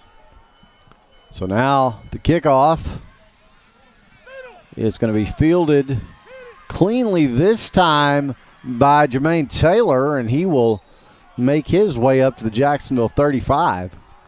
Boy, Devin McCune is such a physical player. He absolutely just cleaned up Sage Orange, the junior for Kilgore. He just wore him out, and he let him know it when he got up. But anyway, it was a good block, and that's what enabled Jermaine to get up the field. Caught that ball about the 10. Gets it up to the 35, about a 25-yard return. Jacksonville fans obviously hoping the Fighting Indians can answer and close this gap, and among them is JHS class of 2007 alum James Feltz. James is listening down in the Conroe area tonight. Glad to have James tuning in to JHS-sports.com. Yeah, I remember James. My daughter's class, 07. Two receivers right, one left. One back is Kennedy. And he gets the handoff and goes nowhere. That was strange. He ran up to the middle of the pile, and all of a sudden he fell flat on his back because number 24, Peyton Christian, was there. Guys, you can't tell where you are sitting right now, but Peyton Christian, you remember Earl Campbell's thighs? Remember how huge they were? Oh, yeah. They look like your midsection. That's what Peyton Christian's got under his hips. Yeah, he's man-sized. I mean, he is thick. I mean, Alexis Martinez for Jacksonville, the center, he's 305. They're matched up. Two receivers each way. McCowan got some time. Throws right to the sticks, incomplete, over everybody. Looking for Jermaine Taylor on that sideline, just going to the sticks to get the first down. So 3rd and 11 now. Just everything that Jason Holman said we cannot do, Jacksonville's doing right now. And that's getting behind the sticks, not getting first downs, making mistakes, the pick 6, and now Jason Holman calls timeout to talk about it. We'll take the short break with the Fighting Indians. You're listening to Jacksonville Football on JHS-sports.com. As ETMC joins the UT Health family, we're bringing a new vision of healthcare to East Texas, where the brightest minds in academics and medicine work together to treat the most complex health challenges and improve lives, where access to world-class medicine and cutting-edge technology will bring health, hope, and a brighter tomorrow. We are UT Health East Texas, advancing healthcare together. When life throws you a curveball, give it to the guy who can knock it out of the park. A high drive to right, sending Ludwig back. It's gone! Micah Hoffpower. Call Micah Hoffpower at Texas Farm Bureau for all of your life, auto, and home insurance needs. And we're back live at R.E. St. John Memorial Stadium in Kilgore, where the Fighting Indians find themselves behind the sticks again, Matt, and in need of some kind of positive mojo. Well, you got to give Kilgore's defense credit. Not only are they putting pressure on Ryan McCown and forcing him out of the pocket and trying just to look, but he just can't get his eyes downfield because he's avoiding the rush, and Kilgore's just taking away all the passing lanes. Look at that press coverage right now. Look where they are. They're daring you to go by them. The Indians will move McEwen from the right to the left. Now toss out to the right side is incomplete. Joellen dropped it. That's Kennedy. What a well-executed screen. McCown just sold it so well. It just it looked like that Joellen was thinking about running before he secured it. Yeah, that's exactly. You're right, Aaron. That's what he was doing. And that typically results in an incompletion like that one. And he had a little convoy with him. He had a couple of guys out there that could separate, and it's probably going to be a first down. He makes that catch. Nevertheless, it's Skylar Whitaker with his third punt of the evening.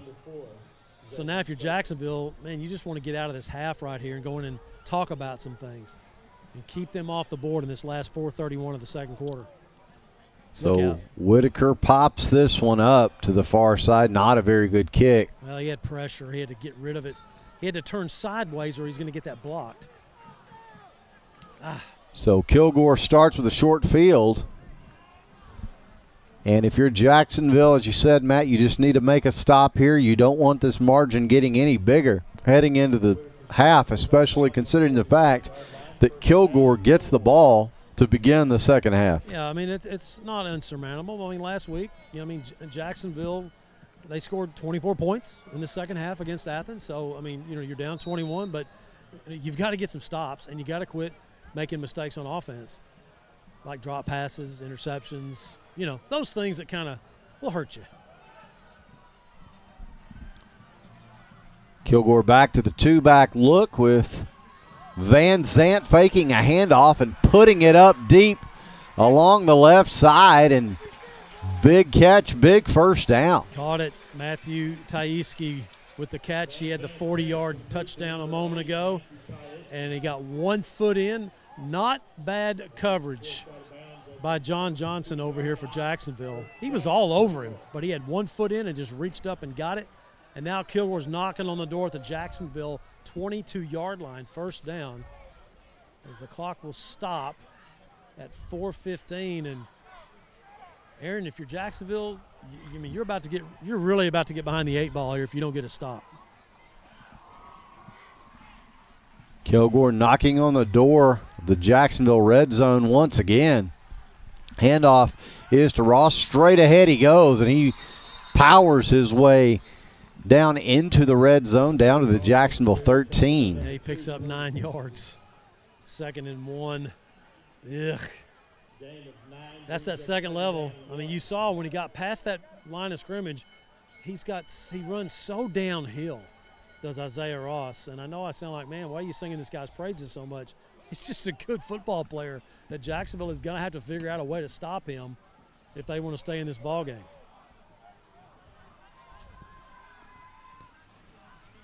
So they'll go with 2 receivers on the left, 1 on the right, but look for Ross to carry again. Nice tackle. And this time Jacksonville sniffs it out. He does get the first down, but he paid for it. What a huge hit by Michael Miles. I'll tell you, Michael Miles, the sophomore for Jacksonville, he's going to be something. Yeah, he came in, Matt, leading the team in tackles with 50. Yeah, he's that Mike linebacker position. They don't hand that position out to somebody that doesn't know how to tackle. And he's going to be special by the time he gets through with his career in Jacksonville. First down, Dogs at the Jacks 11. Stacked 2x2s go the receivers. Handoff is to Ross. First contact, and he slips it. And he's down near the 5. Just not finishing. Not finishing. DeVarian Boyd had him in the backfield at the 13. It was going to be a 2-yard loss. You got to finish and you got to wrap up. You got to make sure he's on the ground. And DeVarian had his hands on him, and really, he put his hand down and got out of there. In the last 3 weeks, we've seen tackling improve. We've been talking about it a lot, but you're Jacksonville you're tackling a different guy tonight. Yeah, with their hands full here, as Van Zant airs this one out to the end zone. And just like that, Kilgore up 4 scores. P.J. Wiley, number 2, coming into the ball game, the leading receiver for Kilgore. His first catch of the night, he fumbled, makes up for it right there with the fade route and the score. And it's 27-0. Kilgore, here's the extra point. Wow. This is tough. Extra point attempt brought to you by Neighbors Coffee is on the way, and it is good. So with 2:12 to go here in the first half, Panic alarms ringing. It is 28-0 Kilgore on top. We'll take a short break and come back. This is Fighting Indian Football on JHS-sports.com. 150 years. A lot happens to a town in that amount of time. And that's reason to celebrate. Join us Saturday, October 22nd, and invite your friends, family, and neighbors to come home, come downtown, and come together to celebrate Jacksonville's 150th birthday.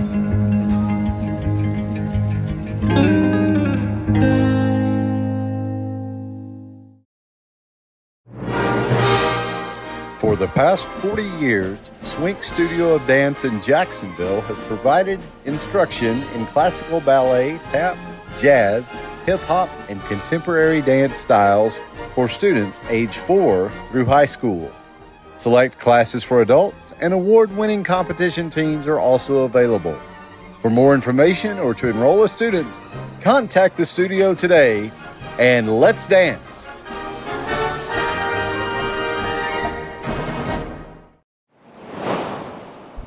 And we're back live here in Kilgore, where the home team starting to run away from the Fighting Indians. And Matt, we know this Kilgore team was a preseason top 10 team in the state of Texas, and they are showing why tonight. Yeah, they just grind at you, and they just continue just to kind of chip away at you until they get the big play, and they got it. This is a low squib kick, and Jacksonville just going to have to fall on it with Ryan Walker.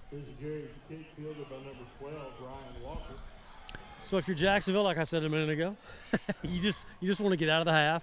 A minute ago it was 21-0, now it's 28-0. Same thing. Yeah, it'd be nice to pop one here and maybe go deep, which Jacksonville has not done yet tonight. And, I mean, I know those Kilgore DBs are good, but, you know, you got Jermaine, you got Devin. Their Coda's in the game right now. Take a shot. Let your athletes go get the ball. But Stoker's back there at safety. I'm not so sure about that. Maybe I need to watch what I'm saying here because he is a cat dog at safety for Kilgore. The handoff is to Kennedy. He's going to try to stretch the play to the right side, and you just cannot run east and west against this Kilgore defense. No, you can't, and you can't go inside either. And, I mean, Jacksonville's had a couple of moments tonight where they ran the ball, but it's been few and far between with this Raging Red Kilgore defense because Jason Holman said, look, we're going to struggle to run the ball. We're going to try to run the ball, but they're that good up front, somebody we haven't seen at all this year like Kilgore's front, and we're seeing it here in this first half. So what you want to do here is you got to make sure you don't give the ball back to Kilgore. There's 128 and counting. You got second down about 7, excuse me. Yeah, you'll go with the empty backfield here. They're just going to try to wheel McEwen out of the backfield as he was in motion, and he will make his way to the 45 of Jacksonville and pick up a Bill McRae Ford first down. There's another catch. Yeah, and he will make his way into the history books for Jacksonville football. All-time leading receiver in yardage now is Devin McEwen. As he has 3 records he's going after, 1 down, 2 to go. He needed 16 catches coming into the ball game and 6 touchdowns. Well, he's got the yardage record now. Congratulations, Devin, the senior. Now the screen passes to Kennedy. Spins off one and another. How about that? Man. As Kennedy picks up the Bill McRae Ford first down. Oh, wow. Jawalen bouncing off like just a rubber ball out there. Kilgore doing a terrible job tackling that young man, and now Jacksonville will take another timeout. 39 seconds remaining, and Indians feel like with the ball in Kilgore territory, they got a shot here maybe to get on the board as Jesus Nunez is 4 for 5 in field goals, but those field goals have all been in the 30 to 39 yard range. So if you can get another 15, 20 yards, you got a shot at maybe getting some points. A little shot in the arm. Fans, stay with us. We'll have our All Smiles halftime interview with head coach Jason Holman. We'll have the Jacksonville High School Band and the Cherokee Charmers, along with the Jacksonville Twirlers performing at the half. We'll bring all that to you on the Whataburger halftime report. And then after that, Todd and Ryan will be along with Aaron for the Randy Gorham CPA halftime stats. And so far, those not going to be very good, at least on the point side. So, gotta wish a happy belated birthday to Randy Gorham. Celebrated a Mayor birthday. Gorham. Mayor Gorham, yes, he celebrated a birthday this week. Probably got a little fishing in, I hope. So first down, Jacksonville with 42 seconds remaining. Trips right, one left, and take a shot for Jermaine Taylor, and he makes the catch down inside the 20. Gotta go. See if Jacksonville can hurry back to the line here. Well, the Indians have one timeout remaining, I think. They just don't want to burn it right here. See what McCowan Trying to get set. can do here. He's got trips right, one left. He's just going to clock it. Boy, did you see how fast those two D tackles got in the backfield? Yeah, they were right there in Ryan's face almost before he released that ball to spike it. I mean, he almost didn't get to spike it. That's how quick they got. The line still has to block. They know Ryan's going to spike it, but those guys are coming. Stops the clock with 25.8 seconds. Yes, we have tenths of a second on the clock here at RE St. John's. 25.8. Which unfortunately I guess that our camera can't quite deal with. So you're seeing 2:58 on the broadcast right now, but it's actually 25.8. I got 27.0 now on the clock. They changed it, Aaron. So it's 27 seconds exactly. Football at the Kilgore 17, second down. Trips right, one left for McCowan. Got a little bit of time, climbs the pocket, throws it to the end zone. Touchdown, Jacksonville. Devin McEwen. Who's that? Is that? I can't see. It's dark over there. Yeah, that's McEwen with a catch for the score from 17 from Ryan McCowan. As McEwen gets the score. Good job, buddy. Good job. So that's huge right there. They get back on the board, get that touchdown back, Aaron.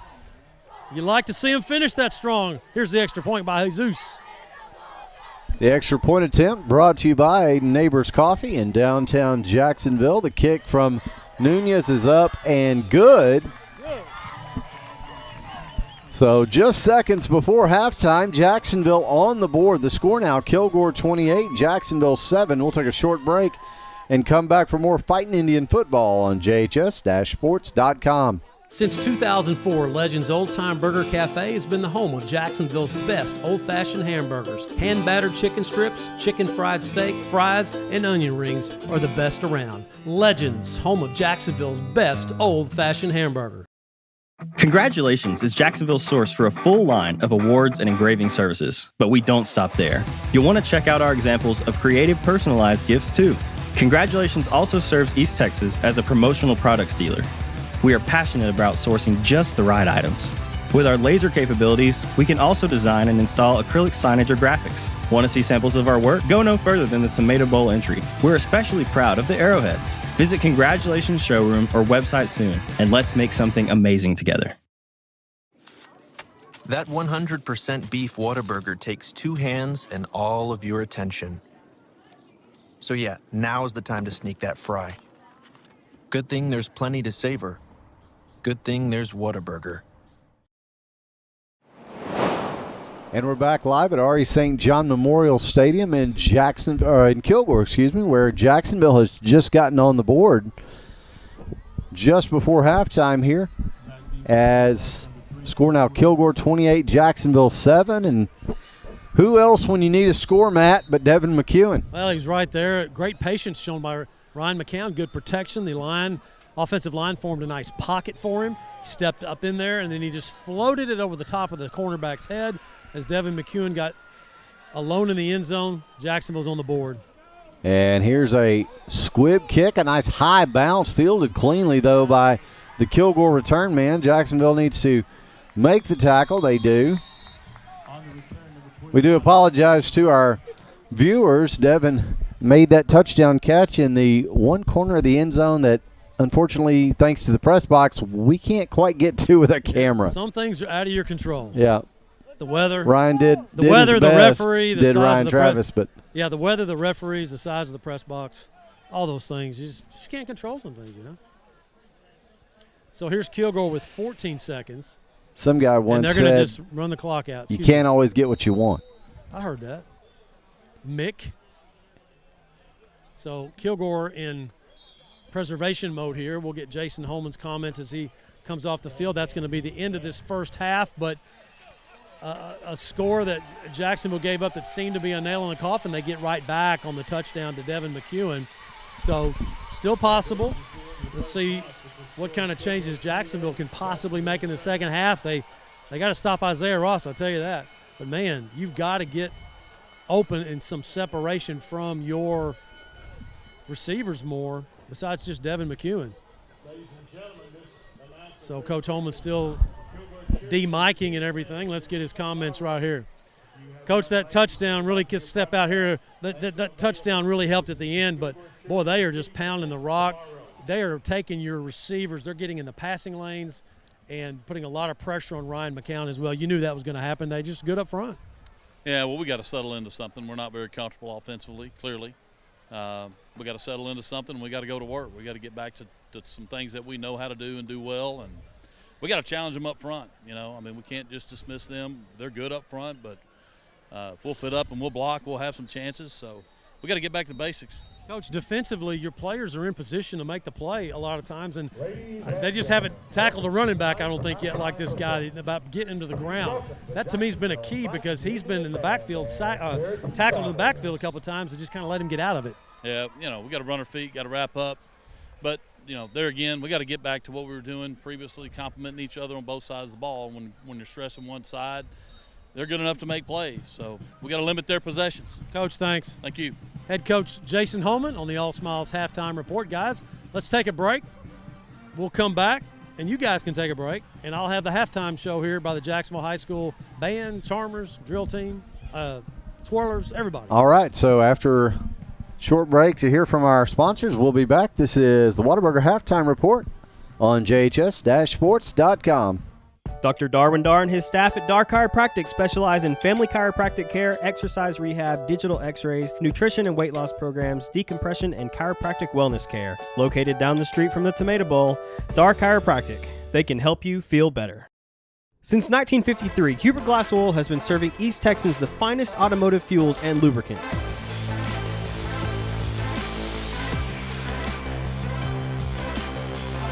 Hubert Glass Oil Company, the clear solution for your business. When life throws you a curveball, give it to the guy who can knock it out of the park. A high drive to right, sending Ludwig back. It's gone! Micah Hoffpower. Call Micah Hoffpower at Texas Farm Bureau for all of your life, auto, and home insurance needs. And we're back live. The award-winning Cherokee Charmers taking the field. So, Matt, we'll send it back down to you and let our viewers watch and listen in. Thanks, Aaron. Appreciate that. You're listening to the Whataburger halftime report here at R.E. St. John Memorial Stadium in Kilgore, where the Bulldogs of Kilgore lead Jacksonville by a score of 28-7 at the half. Now let's pick up the PA announcer introducing the Cherokee Charmers of Jacksonville High School.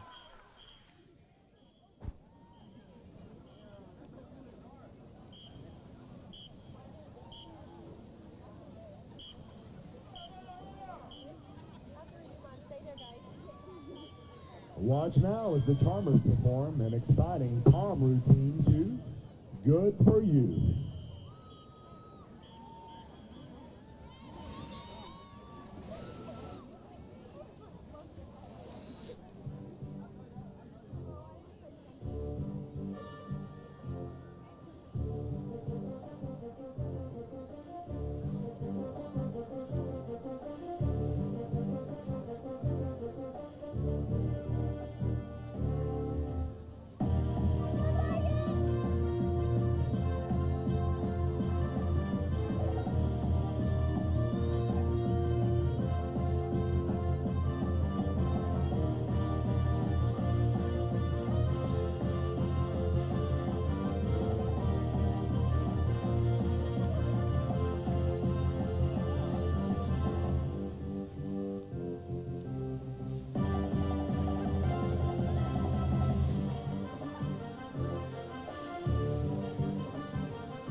The Charmers are under the direction of Laura Guidry and Tiffany Alexander.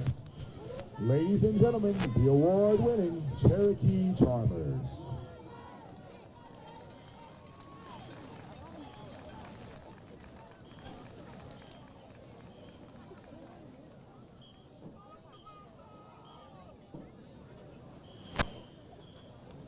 And now, introducing the Jacksonville Indian Majorettes, directed by Brianne G.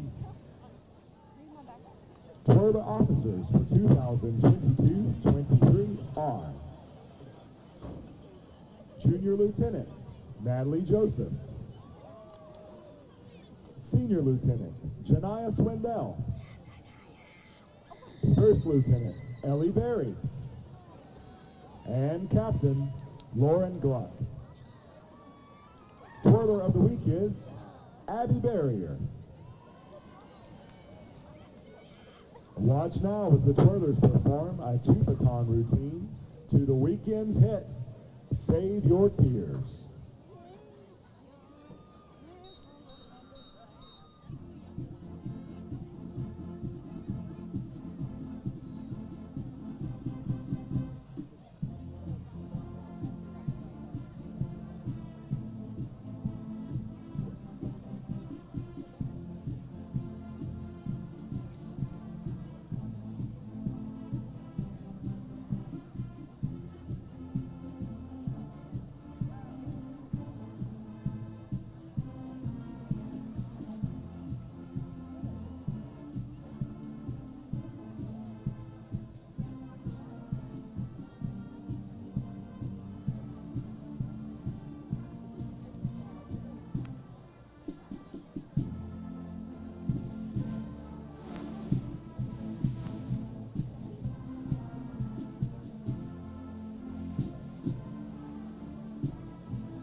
Jacksonville High School Twirlers performing here at halftime at R.E. St. John's Memorial Stadium in Kilgore, Texas, where the Bulldogs of Kilgore lead Jacksonville by a score of 28-7 at the half.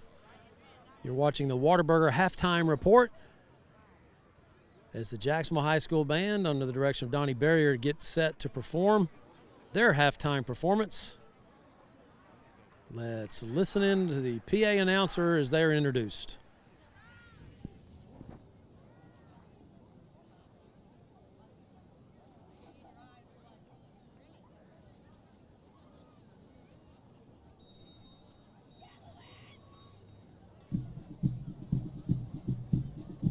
JISD is proud to present the Jacksonville Fightin' Indian Band. The band is under the field direction of Junior Drum Major Brennan Hack, Senior Drum Major Jaden Scruggs, Senior Drum Major Camden Fontenot, and Head Drum Major Sarah McCullough. The band will perform to Bacchus Fanfare, the Attorney General, Canton Aero Club, Honey Boys on Parade, and Sinfonia's Fanfare. Now at the center of the field, one of the most decorated military marching bands in the great state of Texas.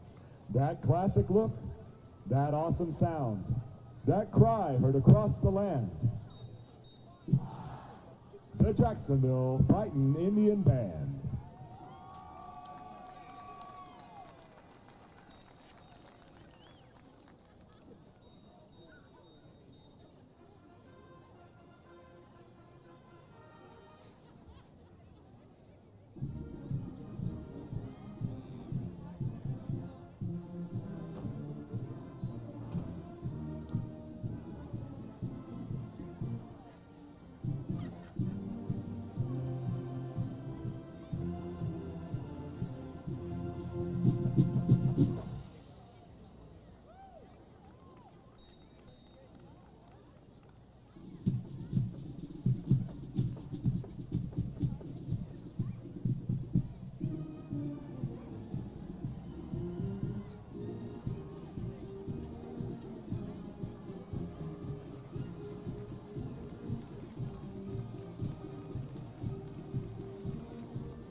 Jacksonville High School Band concluding their halftime performance here in Kilgore.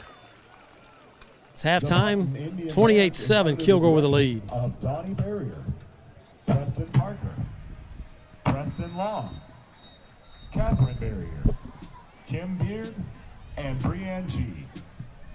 Freshman of the week is Joel Jackson. Band members of the week are Jesus Nunez and Michaela Hernandez. Ladies and gentlemen, the Jacksonville Brighton Indian Band.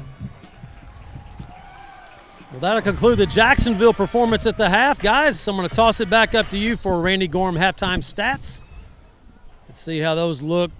Probably not as good as we'd like them to look, but, but still. Yeah, hopefully we'll be back with some post-game stats that look a little bit better. But thanks, Matt. Here at the half, it is 28-7, Kilgore over Jacksonville. Todd Travis coming in to join us for the first time this evening. Part of the space restrictions have kept Todd out of the booth for most of the night. He's stepped in for that one scoring drive summary. But, Todd, other than that, not a lot to it's a little warm in here, too, Aaron. So just slightly. I don't know that I'm missing out on a whole lot. You may not be. But, yeah, other than that one scoring drive summary, not a lot to report on for Jacksonville. They did have the early defensive turnover. But other than that, it's been slow going for the visitors, rather, as the home team has opened up the lead. Let's go behind the numbers. Brought to you by Randy Gorham. For the first half, Indians had 29 plays on offense for 134 yards. We had 115 yards passing and 19 yards rushing. Individual stats. McCowan had 12 completions on 18 attempts for 115 yards with 1 touchdown and 1 interception.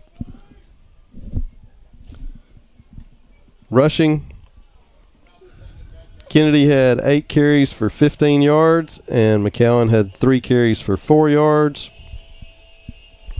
Receiving, Kennedy had 2 catches for 42 yards and a touchdown. And we do need to check that, as we I think had McEwen on that catch. But Todd, you had the best view of all of us, because our vision was cut in half up here. Oh, that's true, y'all. And so it was Coda Kennedy. It was Coda. He was lined up wide left and just went down the sideline. Was wide open there. So the senior Kennedy, the Lamar University commit, with the score. I want to make sure we get that corrected, but also we do want to mention Devin McEwen. He did grab the all-time yardage record in that first half. He finished the half with 3 catches for 28 yards. Elijah Whitaker had 2 catches for 15 yards. Kennedy had 1 catch for 14. And Jermaine Taylor, 2 catches for 9. Ryan Walker, 2 catches for 7 yards. Yeah, and Todd, coming in, we knew that the Kilgore defense was going to be the strongest that Jacksonville has seen, and that is exactly how they proved. As Matt mentioned in the first half, you really cannot run. You certainly can't stretch the run against this defense, but you can't really run up the middle against them either. And you've seen Jacksonville take a couple of deep shots. Had a few good carries, but yeah, for the most part, they're pretty well containing him. Yeah, and so Kilgore able to get rolling as they do. And, of course, the rushing game, a big part of what the Bulldogs do. Let's take a look at their numbers, Todd. Kilgore finished the first half with 24 plays for 221 yards, with 133 yards passing, 88 yards rushing. Their quarterback, Van Zant, 9 completions on 10 attempts, 133 yards and 2 touchdowns. Only one player has carried the ball for them tonight, so all the rushing goes to Isaiah Ross. 13 carries for 88 yards, 1 touchdown. So he's averaging 6.8 yards per carry for the first half. Yeah, and he came in averaging just over 5.5, so he's improved on that. And if you can have that kind of yardage every touch, that's 2 touches to a first down. That's That's a recipe for keeping the opposing offense off the field. Well, I wondered on our kickoff there, we kind of dribbled it up the middle, and who caught it? Ross. Isaiah Ross, yeah. The one guy you probably don't want to kick it the one, to. Yeah, the one guy and you don't want running with hands, and luckily we able to make the stop. We made the play there after 10 right. yards, but yeah, when I saw he caught it and was coming, oh my.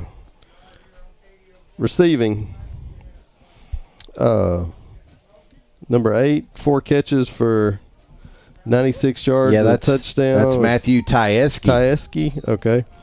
And number 4, Stoker had 2 catches for 14. Number 6, Oliver had 1 for 12. And number 2, Wiley had 2 catches for 11 yards and a touchdown. Yeah, and of course Wiley, one of the big targets. He did have the fumble that Jacksonville turned into the extra possession, but unfortunately was not able to score on in the first half. But the Jacksonville defense trying to reduce their turnover margin that we came in talking about, and unfortunately, Kilgore pick 6 will wipe that out. It did. We were moving the ball pretty well until that, and we had several drives. We moved the ball and looked pretty good, even though we weren't getting in the end zone. So, I think we can move the ball in the second half. It looks like say, we're probably going to have to throw the ball to have success. Yeah, and I think coming into the ball game, Todd, that head coach Jason Holman and offensive coordinator Jason McClendon certainly knew that. Pretty well knew that. Obviously, this is a team in Kilgore that pitched a shutout last week against Palestine, and they've also held their own with some pretty tough non-district opponents as well. And a lot of that is down to the strength of this defense. It is. And so the first drive we were moving the ball well till the penalties backed us up, and pretty tough to convert a first down when you back up. What were we, first and 19 or 20? But we've kind of gotten away from that now and maybe settled down and playing more penalty free that second quarter. So hopefully we can continue that.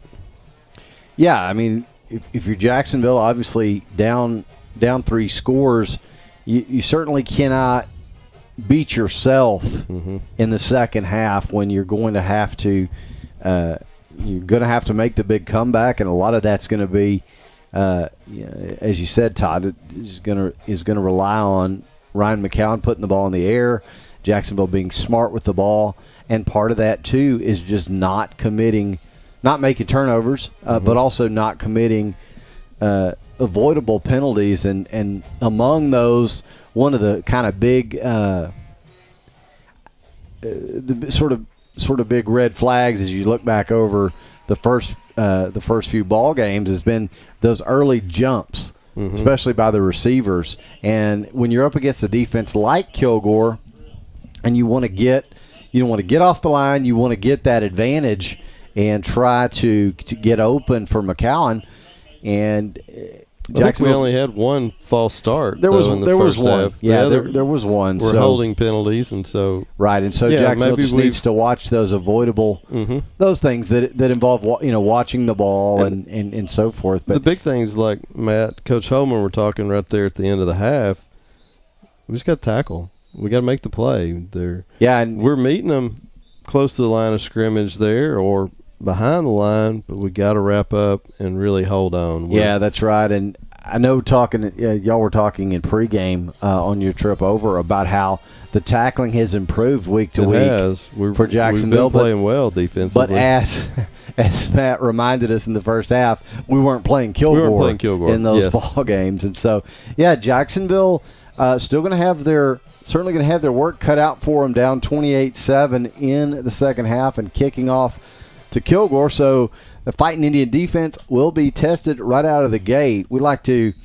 take this opportunity to thank Randy Gorham for his sponsorship of the halftime and post-game statistics all season long here in 2022. And again, like to wish Mayor Gorham a happy belated birthday. Hope that he enjoyed his weeks and hopefully got some fishing in. But Randy has been your hometown CPA in Jacksonville since 1984, and we certainly appreciate all he does to support us here on JHS-sports.com. And you're listening to the Whataburger Halftime Report here as we get set to begin the second half of play here at R.E. St. John Memorial Stadium in Kilgore. As you see the Kilgore Ragin' Red Bulldog Band finishing up their halftime performance. Kilgore leading 28-7, and as we said, they will be getting the ball to begin the second half, so the Jacksonville War Party defense will be tested right off the bat. We'll see if Matt Montgomery joins us back on the far side, and we'll maybe see if we can have a look around District 9 4A Division 1 here as we wind down the Whataburger Halftime Report. All right. There's Matt. Got a conversation a minute. Sorry about that. Oh, no problem. Had to finish that. You guys were talking about scores, and that there's an app that's out there that I don't know if y'all seen that Texas Football Friday app. Well, I've tried to use it. It's a mess. Hasn't been exactly user-friendly this season. And there, don't go in the chat room. There's some fakeage going on, and there's some really fake accounts being set up, and they're trying to clean all that up. Some kid's gotten involved, and he's putting all these fake accounts on in there and making comments. So don't read that, but the scores are still there. And so as I was trying to pull up, yeah, and I caught y'all's comment there. It is a long way across the field on that Jacksonville touchdown. That was Coda, yeah. I saw Devin coming off the pile, so it was Dev. I want to make y'all did a good job catching that. It was Coda. Yeah. That catch, let's give him credit for that. Nice to see him in the passing game right there. Huh? And Matt, Ryan was able to pull up the scores, and of course there's only one other game. Yeah, Lindale and Athens. In the district tonight, and is Lindale and Athens. That's a halftime score in Athens. Lindale 35 and the Hornets 14. Yeah, and I got Centers over Rusk right now, 22-19, one of our Cherokee County neighbors right there. And I still look at the old district. I guess 20 years, it's hard to let go. Pine Tree over Knack right now, 28-7. How about that? And get this, Hallsville's leading Marshall at the half, 10-0. Wow. That's a shocker. And that's all I got. So this app is just all over the place, man. So Kilgore now coming out. Jacksonville getting set to go. Coming out of the run through. And let's see if head coach Jason Holman and his staff were able to kind of assess some of the things that Jacksonville needs to do in the second half. And, of course, I'm not coaching this game, so my opinion is Jacksonville's going to have to run the ball better. I heard 19 yards rushing at the half. And, we said that was one of the pregame keys to the game was can Jacksonville run the ball and control the clock? They did not. They were not able to do that. But if you think about it, yes, Isaiah Ross has 88 yards. He's been the running back. He's been the pounder. He has not hurt Jacksonville, though. They've kept him in the middle of the field. He does have the one score, but it's been the big plays, y'all. It's been the bubble plays, the little out routes, and the little tunnel screens that Kilgore has run that's gotten them the big yards. And it hasn't been – it's just a grinding out type offense that Isaiah Ross has been, doing for Kilgore. And, of course, they had the pick six, which was one of their touchdowns. So, all that being said, Jacksonville's not done too bad a job containing the run. It's been the wide bubble screens passing game where they've gotten a lot of their yards, and then, of course, the pick six. And I just repeated myself. Sorry. So Kilgore's going to get the football to start this second half. We appreciate Whataburger sponsoring our halftime report as they have for a few years now. I'd like to remind everybody that if you make the order, Whataburger makes it fresh, and they make it 24 hours a day, which is a good thing to remember. We'll be getting out of here late, and they got milkshakes. Good to know. And if we get out of here, if it's after 11, that just means they're serving breakfast. That's right. So Jordan Cabrera has it teed up for Jacksonville. Williams and Stoker are back for Kilgore. to receive this kickoff. So 28-7, Kilgore with a lead. Let's see if Jacksonville can set the tone here with their defense in this, starting this third quarter. Get back in this thing. It's doable. Here's the kickoff. So we're underway here in the second half as the kickoff will be fielded by Williams at the 10. He will cut back to his right, got a seam up the middle, and he is still on his feet at the 45, makes a man miss. He's at midfield now into Jacksonville territory, still shedding guys, still going as Williams. Finally knocked down near the Jacksonville 10. So, Matt, that is exactly what Jacksonville did not want to have happen. If you're George Costanza and you want the opposite, so that's the opposite of what should happen. Yes. I mean, sorry about the Seinfeld reference there. They'll spot this football just outside the Jacksonville 10 as Kilgore with a special teams massive kickoff return to the Jacksonville, we'll call it the 11-yard line, as Trent Powell looks shaken up, coming off, getting checked by Jason Krause. We'll check on that. Jacksonville starting safety out of the game right now. So, handoff. Straight ahead is Ross, and he's in. Touchdown, Bulldogs, and just like that, it's 34-7. Kickoff return, one play, score, 11 yards for Ross, his second score of the game. Puts him right at the 100-yard mark for the night. So really nothing's happened tonight, guys, that we weren't expecting. Except Jacksonville has just kind of been stymied offensively. I thought they'd do a little bit better. Here's the extra point. Extra point attempt is brought to you by our friends at Neighbors Coffee, and it is good. So we're just underway here in the third quarter, and already Kilgore on the board in the second half. The score now 35-7 Bulldogs. We'll take a short break and come back. This is Fighting Indian Football on JHS-Sports.com. As ETMC joins the UT Health family, we're bringing a new vision of healthcare to East Texas, where the brightest minds in academics and medicine work together to treat the most complex health challenges and improve lives, where access to world-class medicine and cutting-edge technology will bring health, hope, and a brighter tomorrow. We are UT Health East Texas, advancing healthcare together. Dr. Darwin Dar and his staff at Dar Chiropractic specialize in family chiropractic care, exercise rehab, digital x-rays, nutrition and weight loss programs, decompression, and chiropractic wellness care. Located down the street from the Tomato Bowl, Dar Chiropractic. They can help you feel better. And we're back live at Kilgore's R.E. St. John Memorial Stadium, just underway. One kickoff return, one run, and another touchdown, Matt. The juice is out of this sideline for Jacksonville. It is just like a morgue over here. I mean, they just sucked everything out of them, boy. That 2 plays, kickoff return, as you said, 1 play, 35-7. Here's the kickoff. Needs something good to happen. Just going to be a low squib kickoff, fielded cleanly by Walker. Yep. As he makes his way out over the 40 near the Jacksonville 45. So decent field position coming up here for the Indians.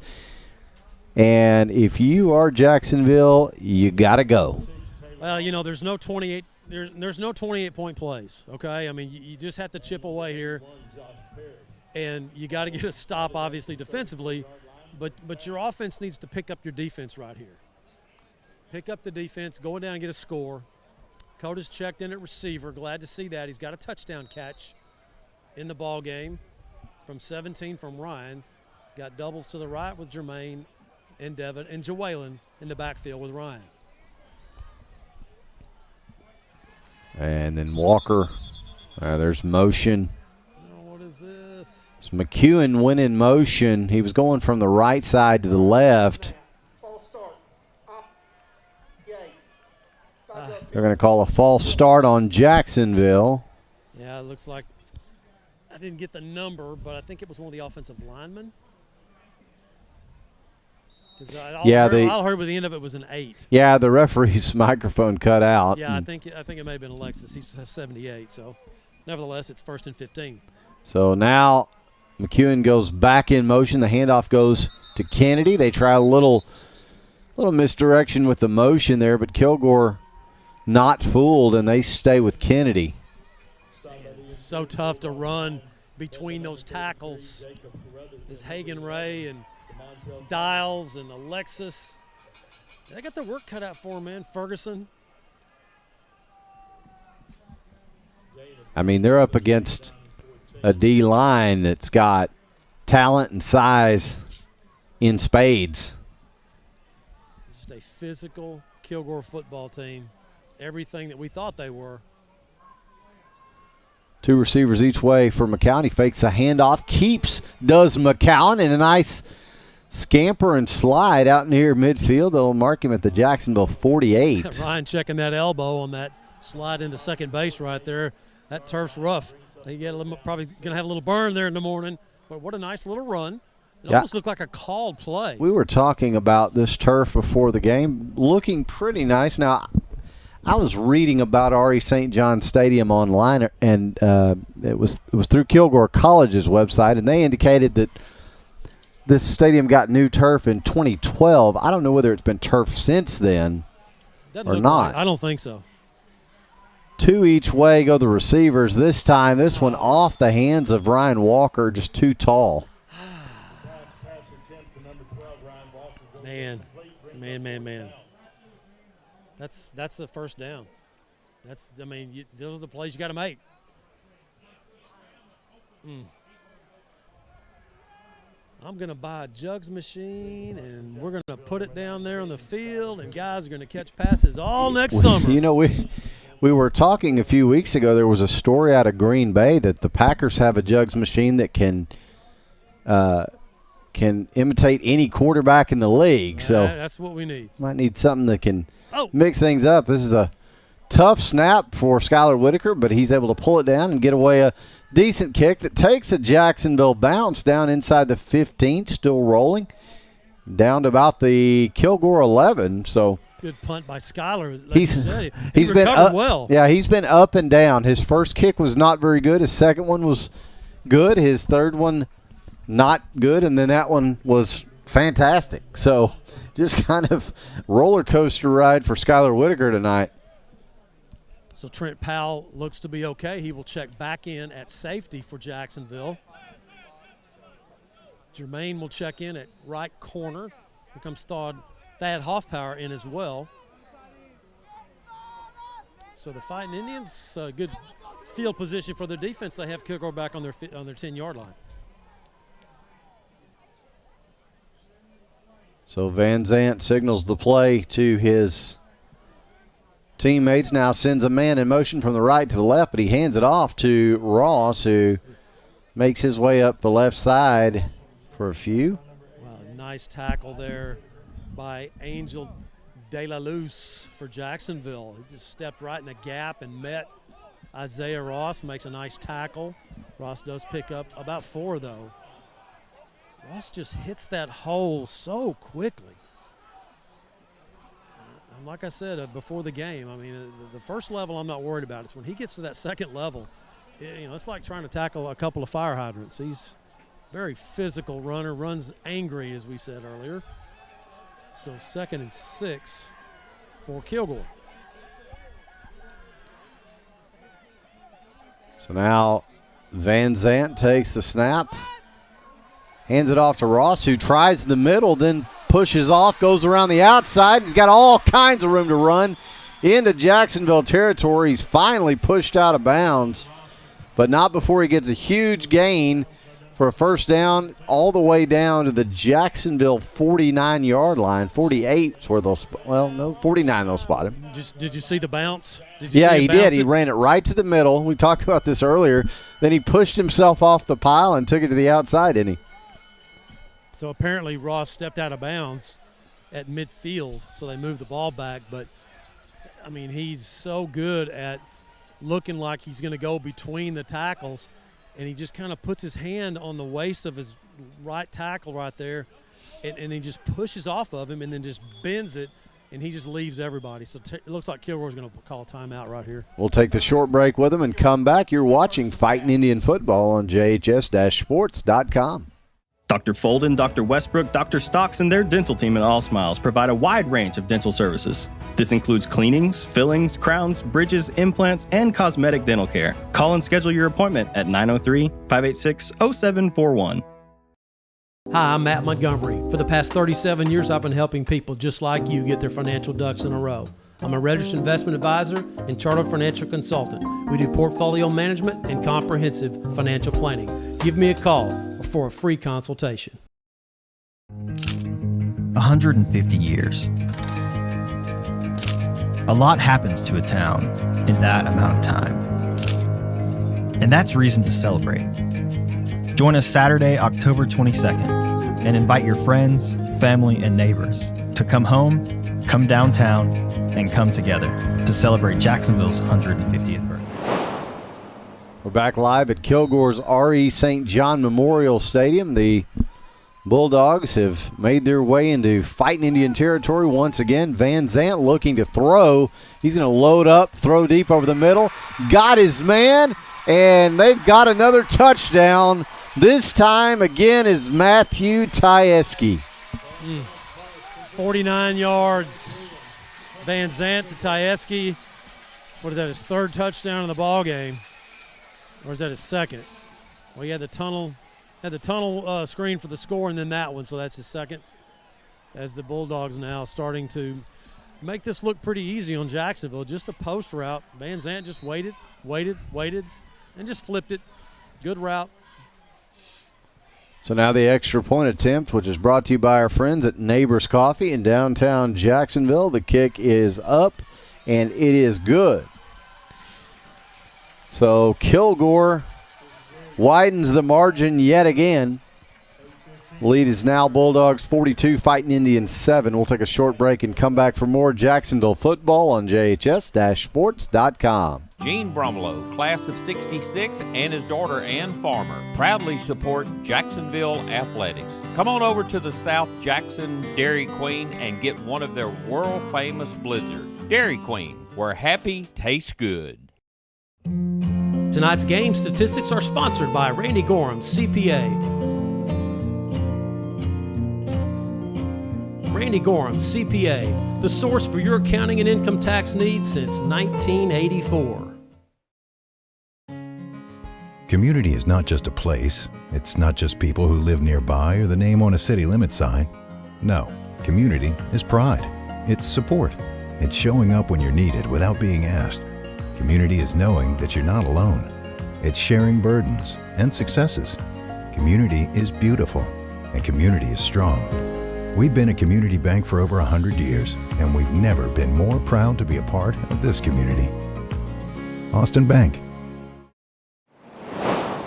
We're back live here at R.E. St. John Memorial Stadium as Kilgore continues to pour it on. Just no answers right now for Jackson. So another squib kick up the middle and another return. Well, we have our from Walker. We have our first potential bone crusher hit of the game by Ryan Walker. And how many times have we given it to Twice. him for hitting somebody with the ball in his hands, and he does it again? He's got it twice this year. The Dark Chiropractic bone crusher hit of the game. He's the leader in the clubhouse. He is definitely that. So Jacksonville with good field position at their own 40. Let's see what Jacksonville. It is.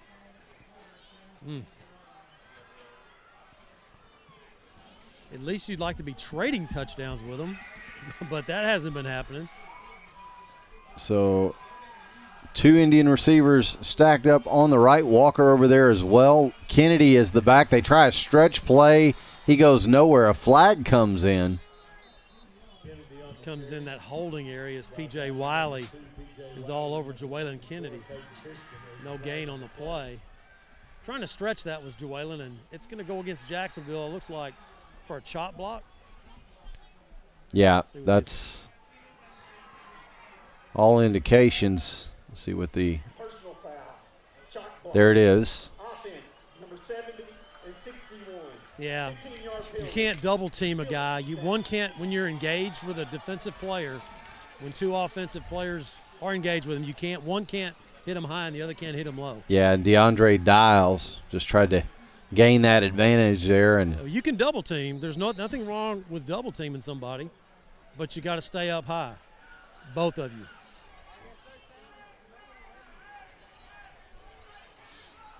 So it's a big one. It'll stay first down, 1st and 25. I did not know that was a 15-yarder. Well, I guess it is because they're trying to protect people. So now McCown drops back, got to go quick, tries a screen pass, incomplete. Jermaine's talking to Ryan McCown right there, but Jermaine's got to make a little effort to go get that ball. It's not going to be perfect every time. You got to extend yourself. And McCown under pressure again, getting rid of that football a little faster than he wanted to, and it was a little bit to the right of Jermaine. He's looking at Jermaine, looking at the sideline right now. He's pretty frustrated, of course, as are a lot of Jacksonville players on this sideline right now. A little bit of a low snap, but McCown able to pick it up, hands it off to Kennedy. They try to stretch play with him, and as has been the theme tonight, that goes nowhere. Peyton Christian with a tackle, and P.J. Wiley, the wide receiver, who is really coming up and making a lot of tackles from his safety position. Again, he came into the game as the leading receiver for Kilgore. He's doing double duty on the defensive side of the ball. Very talented. Jacksonville now 3rd and a mile.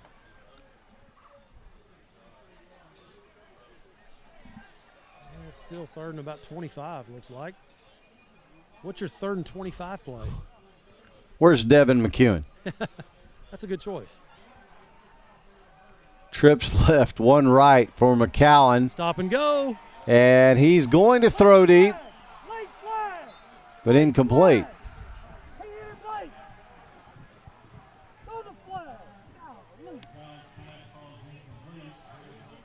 And Matt, you were trying I'm upset. Trying to get the flag. There is no question that was a late hit on Ryan McCown. Coaches thought so. I mean, he took a shot in the ear hole after the ball was clearly gone. You got to protect the quarterback. Isn't that the name of the game these days? Protect the quarterback. Well, the man in the white hat didn't do it right there. I'm a little frustrated. So there you go. Here you go. Here's Skylar Whitaker. Looks like a jump up front. Who was it? It looks like Jacksonville saying not me. It wasn't me. It well, was the Kilgore player jumped, but they're going to say yeah, that's offside. Yeah, offside against Kilgore. They were pointing at Jacksonville, but all right. Hey, 4th and 20. Oh, gosh. So you're saying there's a chance? Yes.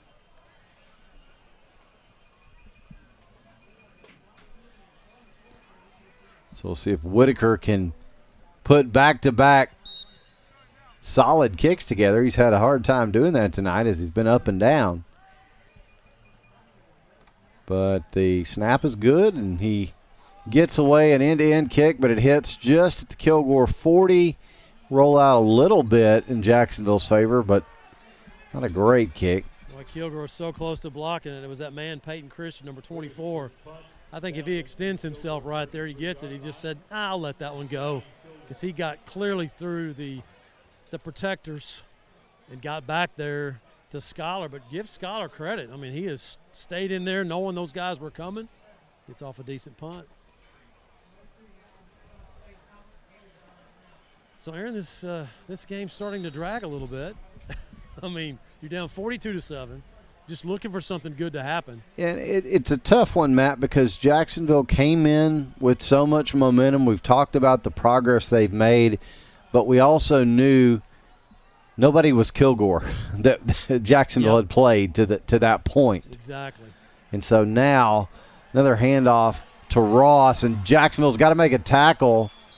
And Well, they finally do. Well, Coda came in and used his shoulder, and he bumped him. Instead of didn't tackle him, he just kind of bumped him, and he almost didn't go down. Yeah, that's right. And really, I think that was kind of frustration from Coda, as he was trying to lay a big hit, but he did it, like you said, he did it with the shoulder, and it almost didn't work.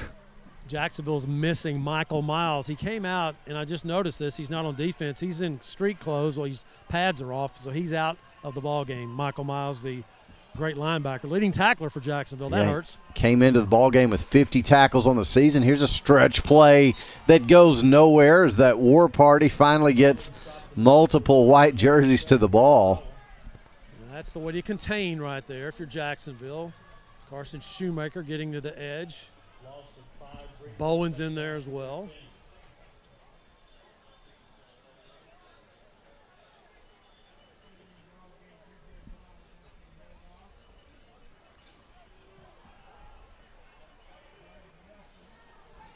Some awkward silence, Aaron. It's that kind of game. Two-back set, two receivers to the left, one to the right, and Van Zant fires all the way out to the left. Yeah, skipped it, incomplete. And just off the turf. But yeah, and John Johnson had good coverage for Jacksonville right there, even if the catch is made, he's right there for the tackle. So third down, 15 for Kilgore. We haven't seen Kilgore in too many 3rd and 15s tonight. Yeah, they've stayed ahead of the chains. Yes. Most of the ball game have Kilgore, and see if the Jacksonville defense can make a stop here. At this point, you just need a little bit of that for morale, as this is going to be a screen pass to Ross, and he's got a good screen set up, and he'll end up short as he's angled out of bounds. Boy, what a great defensive play by Devin McEwen, as he just rode the block. It was a screen set up. He got out and got his helmet in front of the blocker and just kind of shoved him before he could get to Ross, and he kept him from getting that first down, just getting off the block like that. That was a great play. So now Devin McEwen will drop back for Jacksonville to receive this punt. I think this may be, is this Kilgore's first punt or maybe their second one? Not sure. Not sure. That's a low snap, bounces into the punter. He does get away.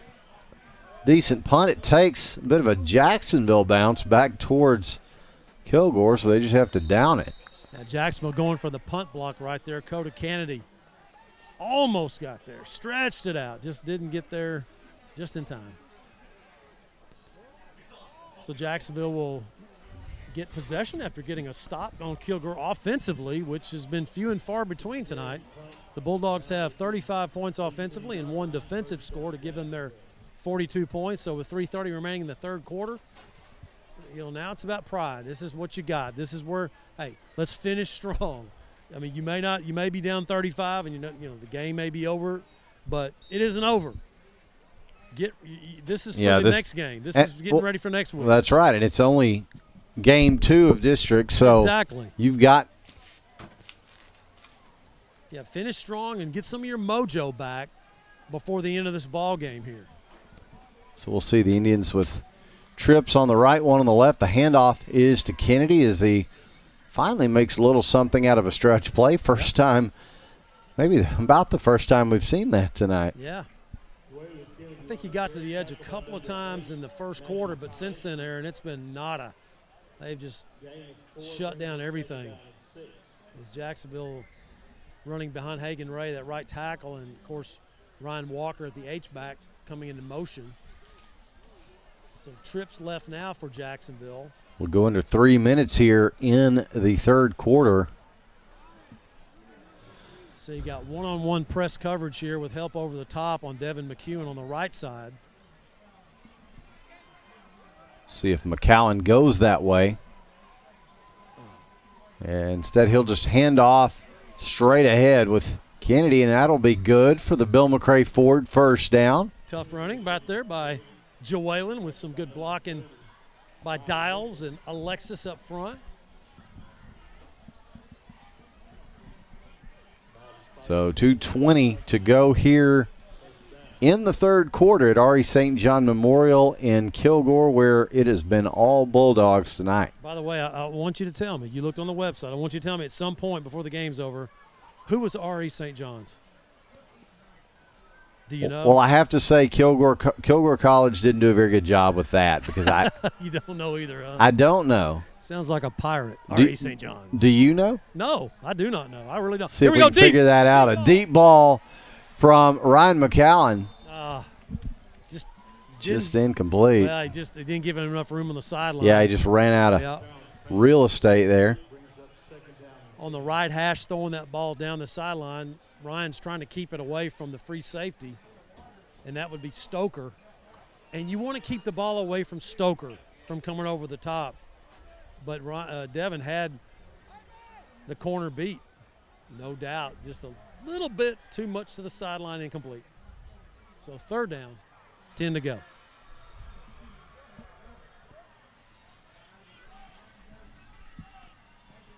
Handoff is to Kennedy, straight ahead, and runs into nothing but raging red. Man, your 3rd and 10 call, or was that second down? Excuse me. Yeah, that was a first down prior, so now it's 3rd down and 8 to go. Apologize, I had that as 3rd down previously. So Ryan McCown waiting on the play here from his offensive coordinator, Jason McClendon.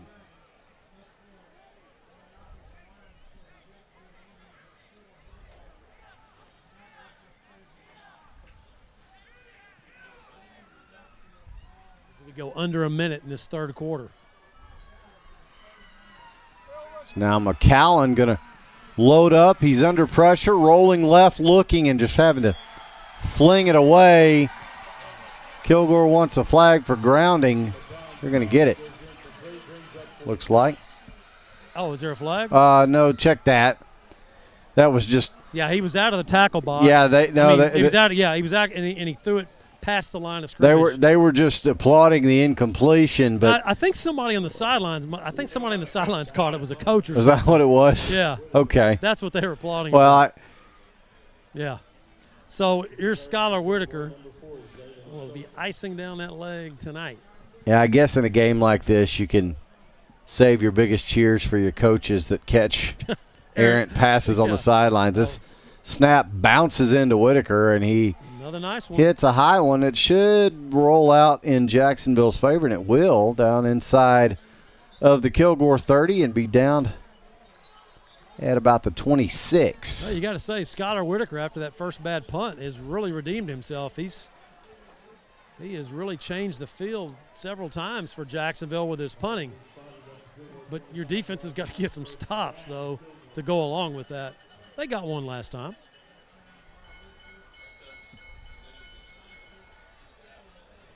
Isn't it interesting to me, I think, that Kilgore has continued to go with Isaiah Ross with a 42-7 lead. As they come back out for this possession right here, we still haven't seen their other leading rusher, Roosevelt Rollins, who had some pretty good games himself. He's had nearly 300 yards rushing in 5 games. And it looks like he's in the game. They must have heard me. There he is. Q Roosevelt Rollins. There he is. So back to work go the Bulldogs. This is a fumbled snap. Just a bad exchange, really. Yeah, and Rollins, coming in the backfield for the first time in the ball game, and bad exchange between him and Van Zandt. So that should be the quarter. That'll end it here. That's 3 in the books, Aaron. So after 3 here in Kilgore, our score, Bulldogs 42, Fighting Indians 7. We'll take a short break and come back. This is Jacksonville football on JHS-sports.com. For the past 40 years, Swink Studio of Dance in Jacksonville has provided instruction in classical ballet, tap, jazz, hip-hop, and contemporary dance styles for students age 4 through high school. Select classes for adults and award-winning competition teams are also available. For more information or to enroll a student, contact the studio today and let's dance. Bill McRae Ford has been serving East Texans since 1976. They can help you find the best deal on a used car or if you're ready to purchase something new. Open Monday through Saturday. Bill McRae Ford. Come see us.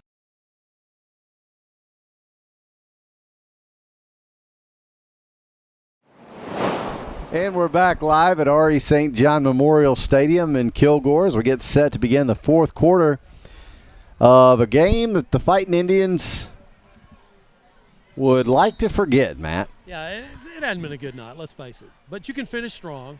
You got a fourth quarter here. Get some mojo going, as I said earlier. Two backs in the backfield for Kilgore, still throwing. Jacksonville blows up what was supposed to be a screen play. Nice play by Cash Bearden, one of our spotlight players. Yeah, we talked about him in the pregame about how he likes those splash plays, those impact plays, and he sure made one. Well, he had a blocker in front of him, and he just shoved the blocker into the receiver and made the tackle right after that.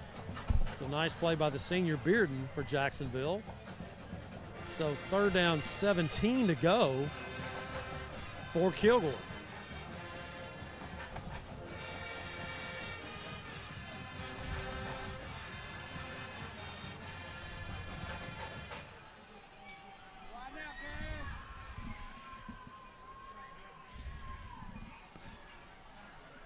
And so Van Zant loads up, looking to go deep down the right side. He overthrows his man. Well, it was a free play. Jacksonville was offsides, and they snapped the ball, and Cash Bearden alertly said, we may have jumped, but I got to go. And he knocked that away. That's another completion. So, anyway, there's no flag. That's, I guess, the center snapped the ball thinking Jacksonville was offsides, but there's no flag. So it's 4th down, and Kilgore will punt to Devin McEwen.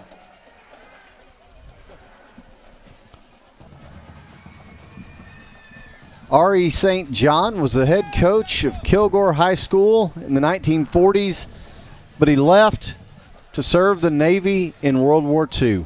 Okay. There you go. Oh, thank you, brother. Here's the punt. That hops on one hop is fielded cleanly by McEwen, and he make his way to the 45 of Kilgore. So that solves that mystery, man. Now we have a flag, and it's back around the punter area. Well, and I didn't follow it, and I don't know what happened. So now we have another mystery. I can only solve one at a time, man. So we got a flag, and if it's just running into the punter, then it's not going to be enough for 1st down. But if it's roughing the punter, that will be. But let's see. The flag's still sitting down there around the. Yeah, wow. Roughing the kicker, the call. Goodness gracious. Unbelievable. Oh, gosh almighty. Boy, when it rains, it pours, doesn't it? Cameron Devereaux roughed the punter. When you don't have a punt block on, you peel back, hold your water, catch your momentum. You got to change directions. Didn't do it, so now Kilgore gets to keep the football. This game is just blech. Ugh. That's a new word, Aaron. that's the technical term, yeah, huh? That's the technical term for yep. Blech. So Roosevelt Rollins checks back into the backfield for the Bulldogs with Van Zant. And he'll get the handoff, Will Rollins, and he'll get away from first contact, and then here come all the Indians and all the flags. Face mask. I mean, you got him pinned in. You got guys coming, and somebody grabs the face mask. Yeah, there was definitely help on the way there. Somebody just sort of knee-jerk reaction there, grabbed that face mask. Of course, Rollins is about 5'5", 5'6". He's not very tall, so when you just kind of reach out, you're going to have a handful of fiberglass face mask. So, consecutive personal foul penalties on Jacksonville. These are the things that when you're trying to change your culture, when you're trying to change things, you had 2 wins in a row, and now you're regressing. This is what Jason Holman talked about. He said, can't have peaks and valleys. Well, tonight's been a valley, and there's no doubt about it. So now pass play again, this time out to the left side. Not much doing for Tyeski that time. Good coverage. But interestingly, Matt, Kilgore's still throwing the ball. They're working on stuff. Yeah, true. You're at 42-7. I mean, it's only their second district ball game as well. You've still got timing. You got work on your timing, and it's kind of like that philosophy of, hey, I don't care what the score is, stop me. Yeah, exactly.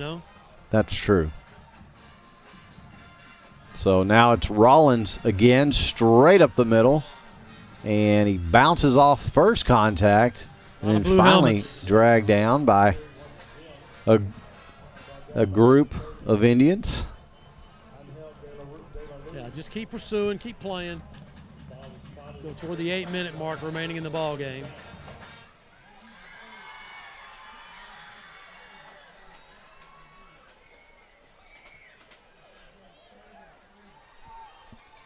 So we have about a 3rd and 3 here. Ball sitting at the Jacksonville 45 as Kilgore goes back into an I formation with Van Zandt under center. The handoff to Rollins, and he's going to make his way all the way up the middle into the end zone to record the 48th point of the night for the home team. 45-yard run right up the middle, and I've said it already again. Tonight I've said it before. That second level, it's over. Yeah, and they get there. They get there. Jacksonville just does not have the kind of speed in the secondary, unless Devin's in there, to catch a guy like Rollins or Isaiah Ross. So now the extra point attempt, brought to you by Neighbors Coffee, is on the way, and it's good. So with 7:23 to go in regulation, the score now Kilgore 49 and Jacksonville 7. We'll be back after this short break for more Fighting Indian football on JHS-sports.com. Dr. Folden, Dr. Westbrook, Dr. Stocks, and their dental team at All Smiles provide a wide range of dental services. This includes cleanings, fillings, crowns, bridges, implants, and cosmetic dental care. Call and schedule your appointment at 903-586-0741.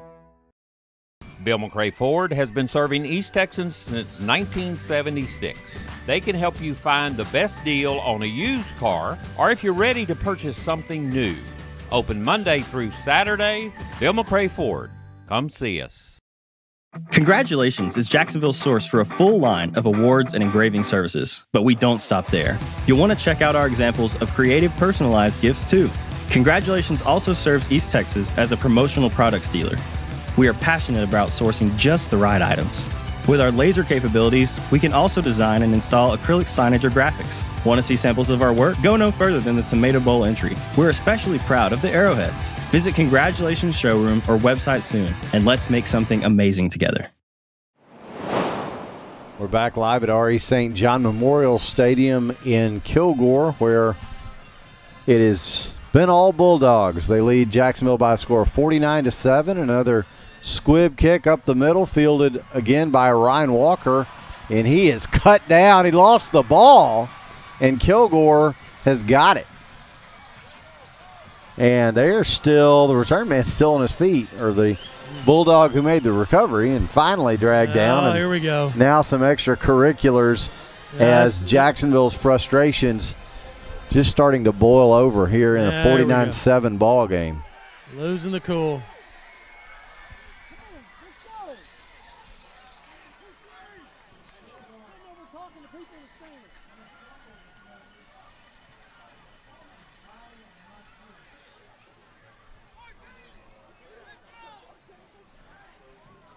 So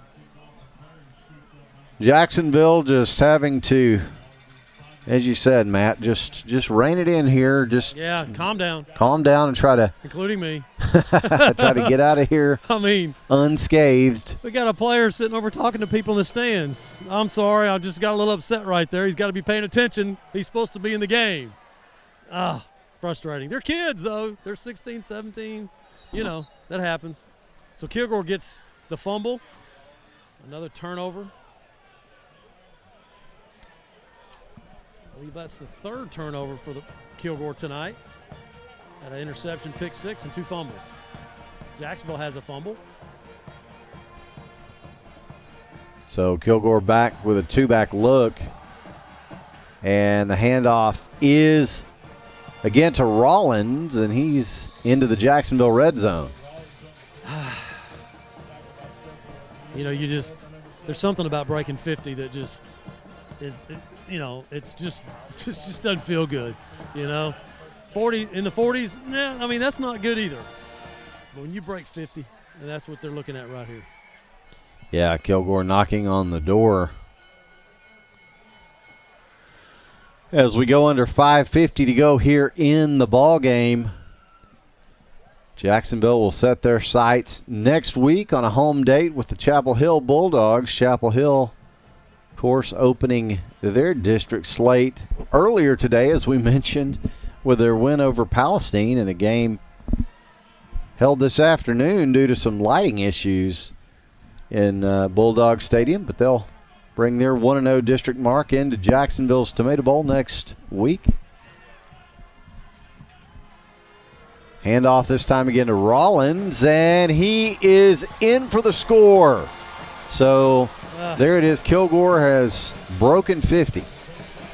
15-yard run there for Roosevelt Rollins as Tyeski stepped in at quarterback for Kilgore, makes the handoff, and the Dogs have hung the big 50 on Jacksonville, now at 55. So now the extra point attempt, which is brought to you by our friends at Neighbors Coffee in downtown Jacksonville. The kick is on the way, and it's good. So with 4:34 to go in the ball game, the score now Kilgore 56 and Jacksonville 7. We'll be back after this short break. This is Fighting Indian Football on JHS-Sports.com. Since 1953, Hubert Glass Oil has been serving East Texans the finest automotive fuels and lubricants.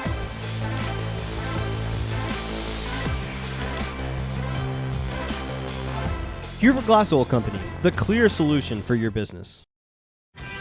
The honey barbecue chicken strip sandwich is delicious. It's got that barbecue flavor, the cheese melts on top with that Texas toast. You look at it, your mouth starts watering. It's my go-to sandwich.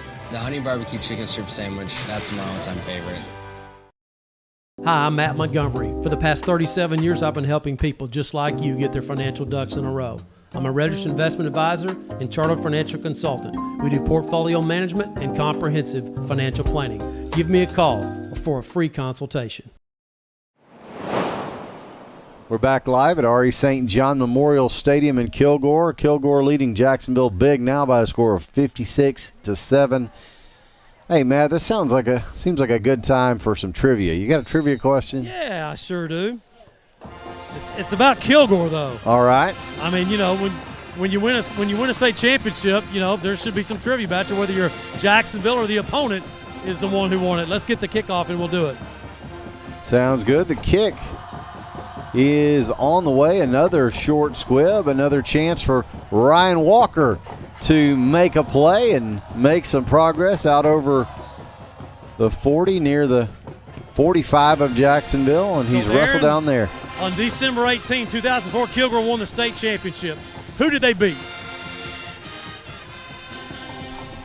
2004, Kilgore won the state championship. Who'd they beat? I think, was that an all East Texas matchup with Henderson? No, that was later on. You got any? No, you're thinking of Henderson. You're thinking about Henderson. Chapel Hill. Yeah. I'm off on that one. This has multiple questions to it, so I'll let you think about that as Jacksonville goes to the line of scrimmage here at their own 43.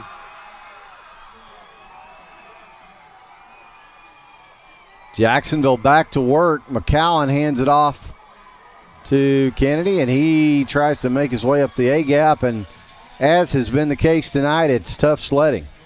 So in that year, 2004, and it was really the District of Doom, Jacksonville went 3 deep, got beat by Lamarck in the last seconds.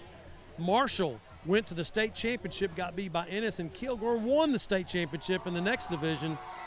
Who did they beat? I should have remembered 2004. That was my senior year. It's a Dallas school. I'm giving you the hint.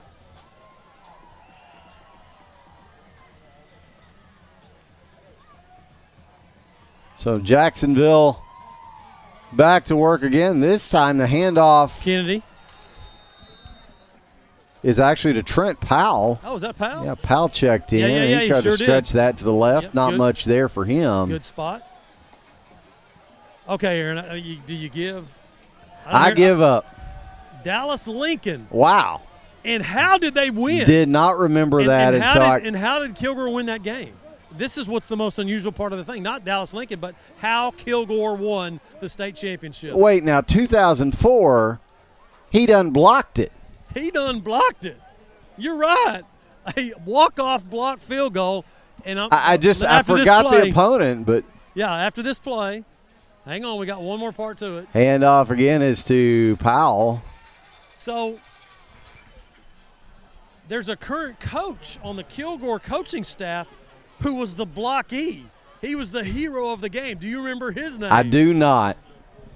Nick Sanders. How about that? Came off the edge and blocked a 42-yard field goal. And not only did he just block it, it came up off the bounce, and he went 70 yards for a walk-off block field goal to win it all. And he's currently on the Kilgore coaching staff. Yeah, and that is one of the most iconic local hometown radio calls. Oh, yeah. It was amazing. And I think the gentleman who made the call he's sitting right next to you. Is right here. And so he's right there. We could probably get some comments, but maybe we won't. Probably shouldn't do that. Maybe we won't. It was a great call. It was a great call. It was a lot of fun. It's right up there with that Plano East John Tyler. Oh, absolutely. The call right there. I'm going to be sick. Because he did. Yeah, he said it 3 times. Yes, he did. It was a fantastic call. It really was. A lot of fun. It was the most imperfect English that you could imagine. But it was one of those things. I mean, it was just the excitement, that. And I got one more after we get up through this play that has to do with the coach for Dallas Lincoln, as Skylar Whitaker now will come on to punt for the umpteenth time for Jacksonville. This has to do with the coach for Lincoln and his career and what. Anyway, we'll get to that in just a second. All right, so Skylar Whitaker back on to boot it away.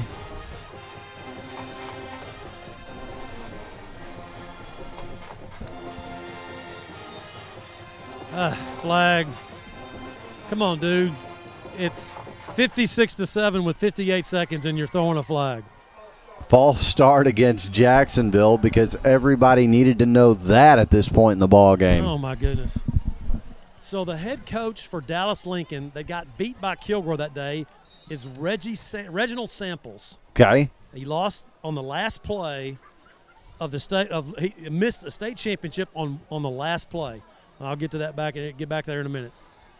So now Jacksonville reset to punt this one away with Whitaker. And he gets a nice boot into this one, and it should take a little bit of a Jacksonville bounce, kind of knuckled sideways down just inside the 35 of Kilgore. Call it the 33. So just to finish that, Reginald Samples is one of the great high school coaches in Texas. He's coached so many great football teams. He lost that state championship to Kilgore on the last play of the game. He was coaching Duncanville in 2018 when they were playing Galena North Shore. And Galena North Shore, on the last play of the game, threw it in the end zone on a Hail Mary, and they won the state championship. So Reginald Samples, I mean, people were just like, I've never heard this. Is unbelievable. Yeah, you talk about a guy that lost 2 state championships at 2 different schools on the last play of the game. The last play of the ball game. Wow. But that doesn't define Reginald Samples. Oh, not at all. But he's a great high school coach. It's one of those. It's one of those trivia things that just makes it sound like he's a little snake bit. I know, because I remember that Kilgore game when that happened, when they won state. So there's. And then I was watching the Duncanville game, and I went, not again. Yeah, there's the victory kneel for Kilgore. Yeah, tough night for Jacksonville. Hey, you got to regroup. You got another great team coming in next week in Chapel Hill, the Tomato Bowl. Yeah, and so Jacksonville will just take what they can from this ball game and rest up and get ready for the 3rd district ball game of the season when Chapel Hill comes in next week. But this one, a tough one tonight, Matt, is it's tough. Boy, Kilgore just showed how good they are in all phases of the game. Well, and it's a measuring stick for Jacksonville. It is. It just shows Jacksonville where they are not right now. And Rome wasn't built in a day, and it's going to take a little time for this system to, take effect and these coaches to put their imprint on this program. And like I said, I mean, Kilgore's already there, okay? This is a team that went to the quarterfinals last year before they got beat by Chapel Hill. They're a quality football program, and, I think Jacksonville's going to get there. It's just not tonight. So, Aaron, why don't we take a break, and we're going to talk about our awards off the air and get those straight, and we'll come back. We'll get head coach Jason Holman on the All Smiles post-game interview after he talks to his team, and we'll also have our post-game awards. Sounds good. We'll step away for about a minute break, and we'll come back and wrap it up from R.E. St. John Memorial Stadium on JHS-sports.com. Gene Brumlow, class of 66, and his daughter Ann Farmer proudly support Jacksonville athletics. Come on over to the South Jackson Dairy Queen and get one of their world-famous blizzards. Dairy Queen, where happy tastes good. Tonight's game statistics are sponsored by Randy Gorham, CPA. Randy Gorham, CPA, the source for your accounting and income tax needs since 1984. Since 2004, Legends Old Time Burger Cafe has been the home of Jacksonville's best old-fashioned hamburgers. Hand-battered chicken strips, chicken fried steak, fries, and onion rings are the best around. Legends, home of Jacksonville's best old-fashioned hamburger.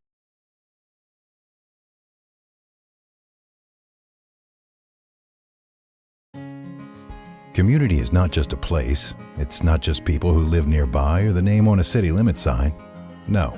Community is pride. It's support.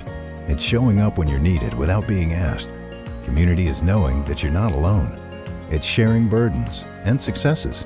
Community is beautiful, and community is strong. We've been a community bank for over 100 years, and we've never been more proud to be a part of this community. Austin Bank.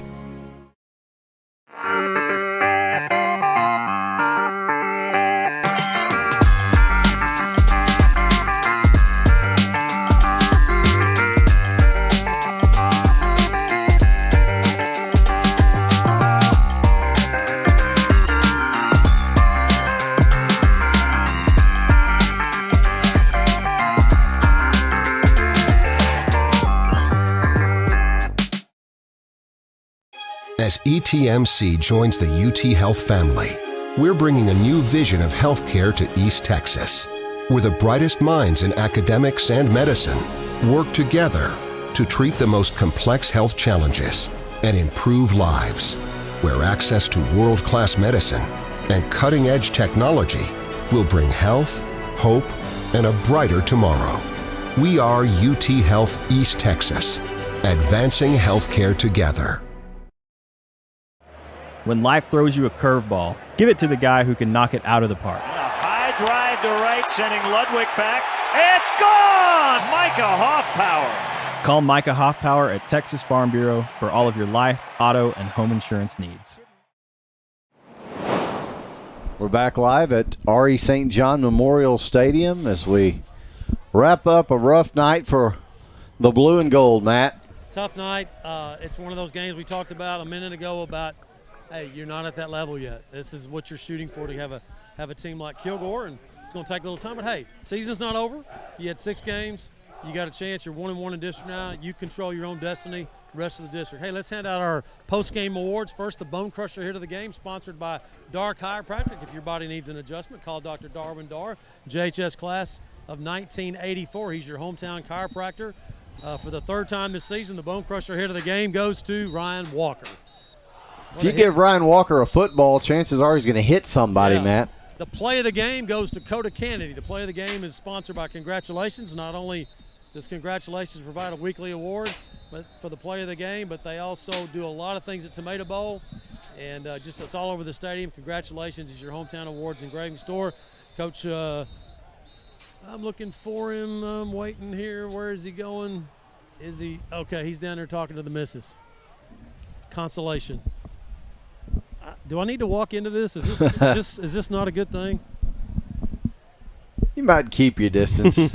Walk slowly, there, partner. Yeah, he's I just got his attention, so I didn't want to walk in on that. So I just thought I'd wait just a second. Head coach Jason Holman joins us. Coach, look, this is just. I think this shows some of your players. Here's what we want. Here's where we're aspiring to be. We want to be like that football program. We're just not there yet. You guys just got here. It takes time.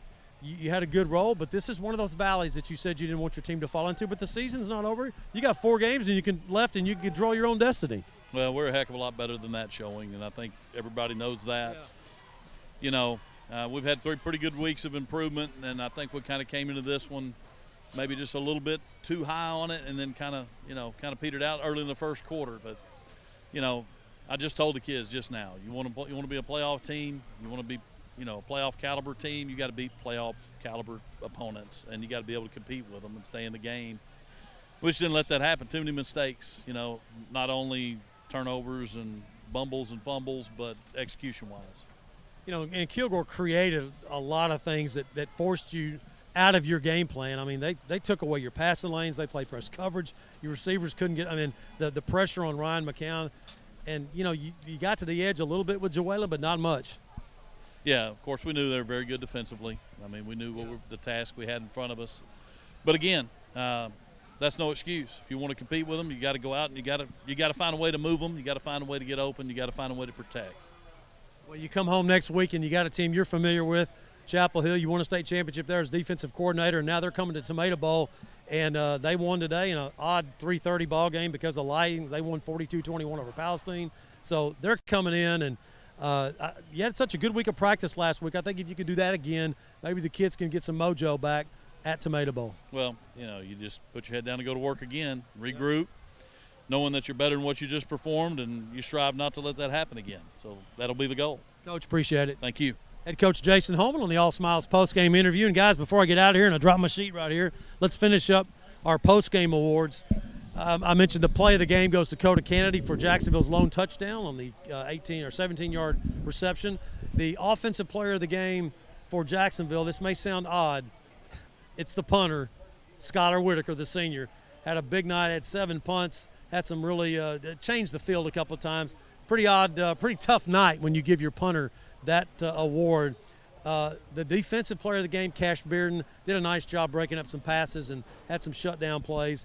And the offensive and defensive players of the game are sponsored by Austin Bank. Austin Bank is your community bank, locally owned and operated since 1900. Guys, let's get the heck out of here, okay? I'll be up there in just a second. Sounds good, Matt. And Todd, we'll do a quick cursory run through the post-game stats brought to you by Randy Gorham CPA, your hometown CPA since 1984. We had hoped that post-game stats might be a little bit better than what we had to discuss at the half. Unfortunately, that didn't prove to be the case. Did not really happen for us in the second half here. We finished with 43 plays on offense for 157 yards, with 115 yards passing, 42 yards rushing. Individual stats, McCown finished the game with 12 completions on 23 attempts, 115 yards, 1 touchdown, and 1 interception. Rushing, Kennedy finished the game 14 carries for 30 yards. And McCown had 4 carries for 12. Trent Powell had 2 carries for a total of 0. Receiving, Dakota Kennedy had 2 catches for 42 yards and the touchdown. Devin McEwen, 3 catches for 28. Elijah Whitaker, 2 catches for 15 yards. Joellen Kennedy, 1 for 14. Jermaine Taylor, 2 catches for 9. And Ryan Walker, 2 catches for 7 yards. And we should again mention that Devin McEwen did secure the all-time Jacksonville receiving yards record with his output tonight. So he's got 2 more. He's got 2 more records in his sights for the rest of the season, and career touchdowns and career receptions. And so Devin watch continues, but he did check off one of those items on the all-time Jacksonville records list tonight, and that's pretty impressive because, as we said, Jacksonville's been playing football since 1913. Of course, weren't throwing forward passes for all those years, but nevertheless, it's very impressive for Devin, and we'll look to see how he performs for the rest of the season as he looks to grab those other two all-time records. And Todd, let's take a quick look at Kilgore stats as they came in, did just about what they wanted to do on every snap and every play, and came away with a big win. Kilgore finished with 41 plays on offense for 409 yards with 189 yards passing and 220 yards rushing. And it was a steady diet of that rushing attack. It was Isaiah Ross through most of the first three quarters of the ball game, and then plenty of Roosevelt Rollins in the late going, and then not to be outdone, Matthew Tyeski, the star receiver, he had quite a ball game as well when Demarion Van Zant chose to put the ball in the air, and though he didn't have to do that very often. He didn't, no. He finished the game 13 completions, 16 attempts for 189 yards and 3 touchdowns.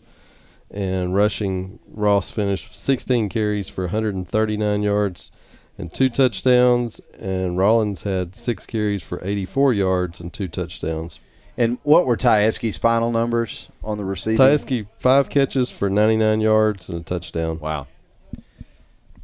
So pretty comprehensive victory tonight for Kilgore as they go to 2-0 in District 9 4A Division I play. Jacksonville with a loss drops to 1-1. Jacksonville will be back in action at home at the historic Tomato Bowl next week as they welcome in the Chapel Hill Bulldogs. Chapel Hill was off in week 1 of district play, but they got their district campaign off to a positive start in a strange ball game this afternoon. It was started at 3:30, but they beat Palestine 42-21 over at Bulldog Stadium, so they bring a 1-0 mark into Tomato Bowl next Friday night. We hope you'll join us. We'll have all the action, as always, here on JHS-sports.com and across all of our social media platforms. That'll do it for us from R.E. St. John Memorial Stadium. For Matt Montgomery, Todd Travis, and our producer Ryan Travis, this is Aaron Swink saying thanks for listening to Fighting Indian Football on JHS-sports.com. Enjoy your weekend, and we will see you next week from the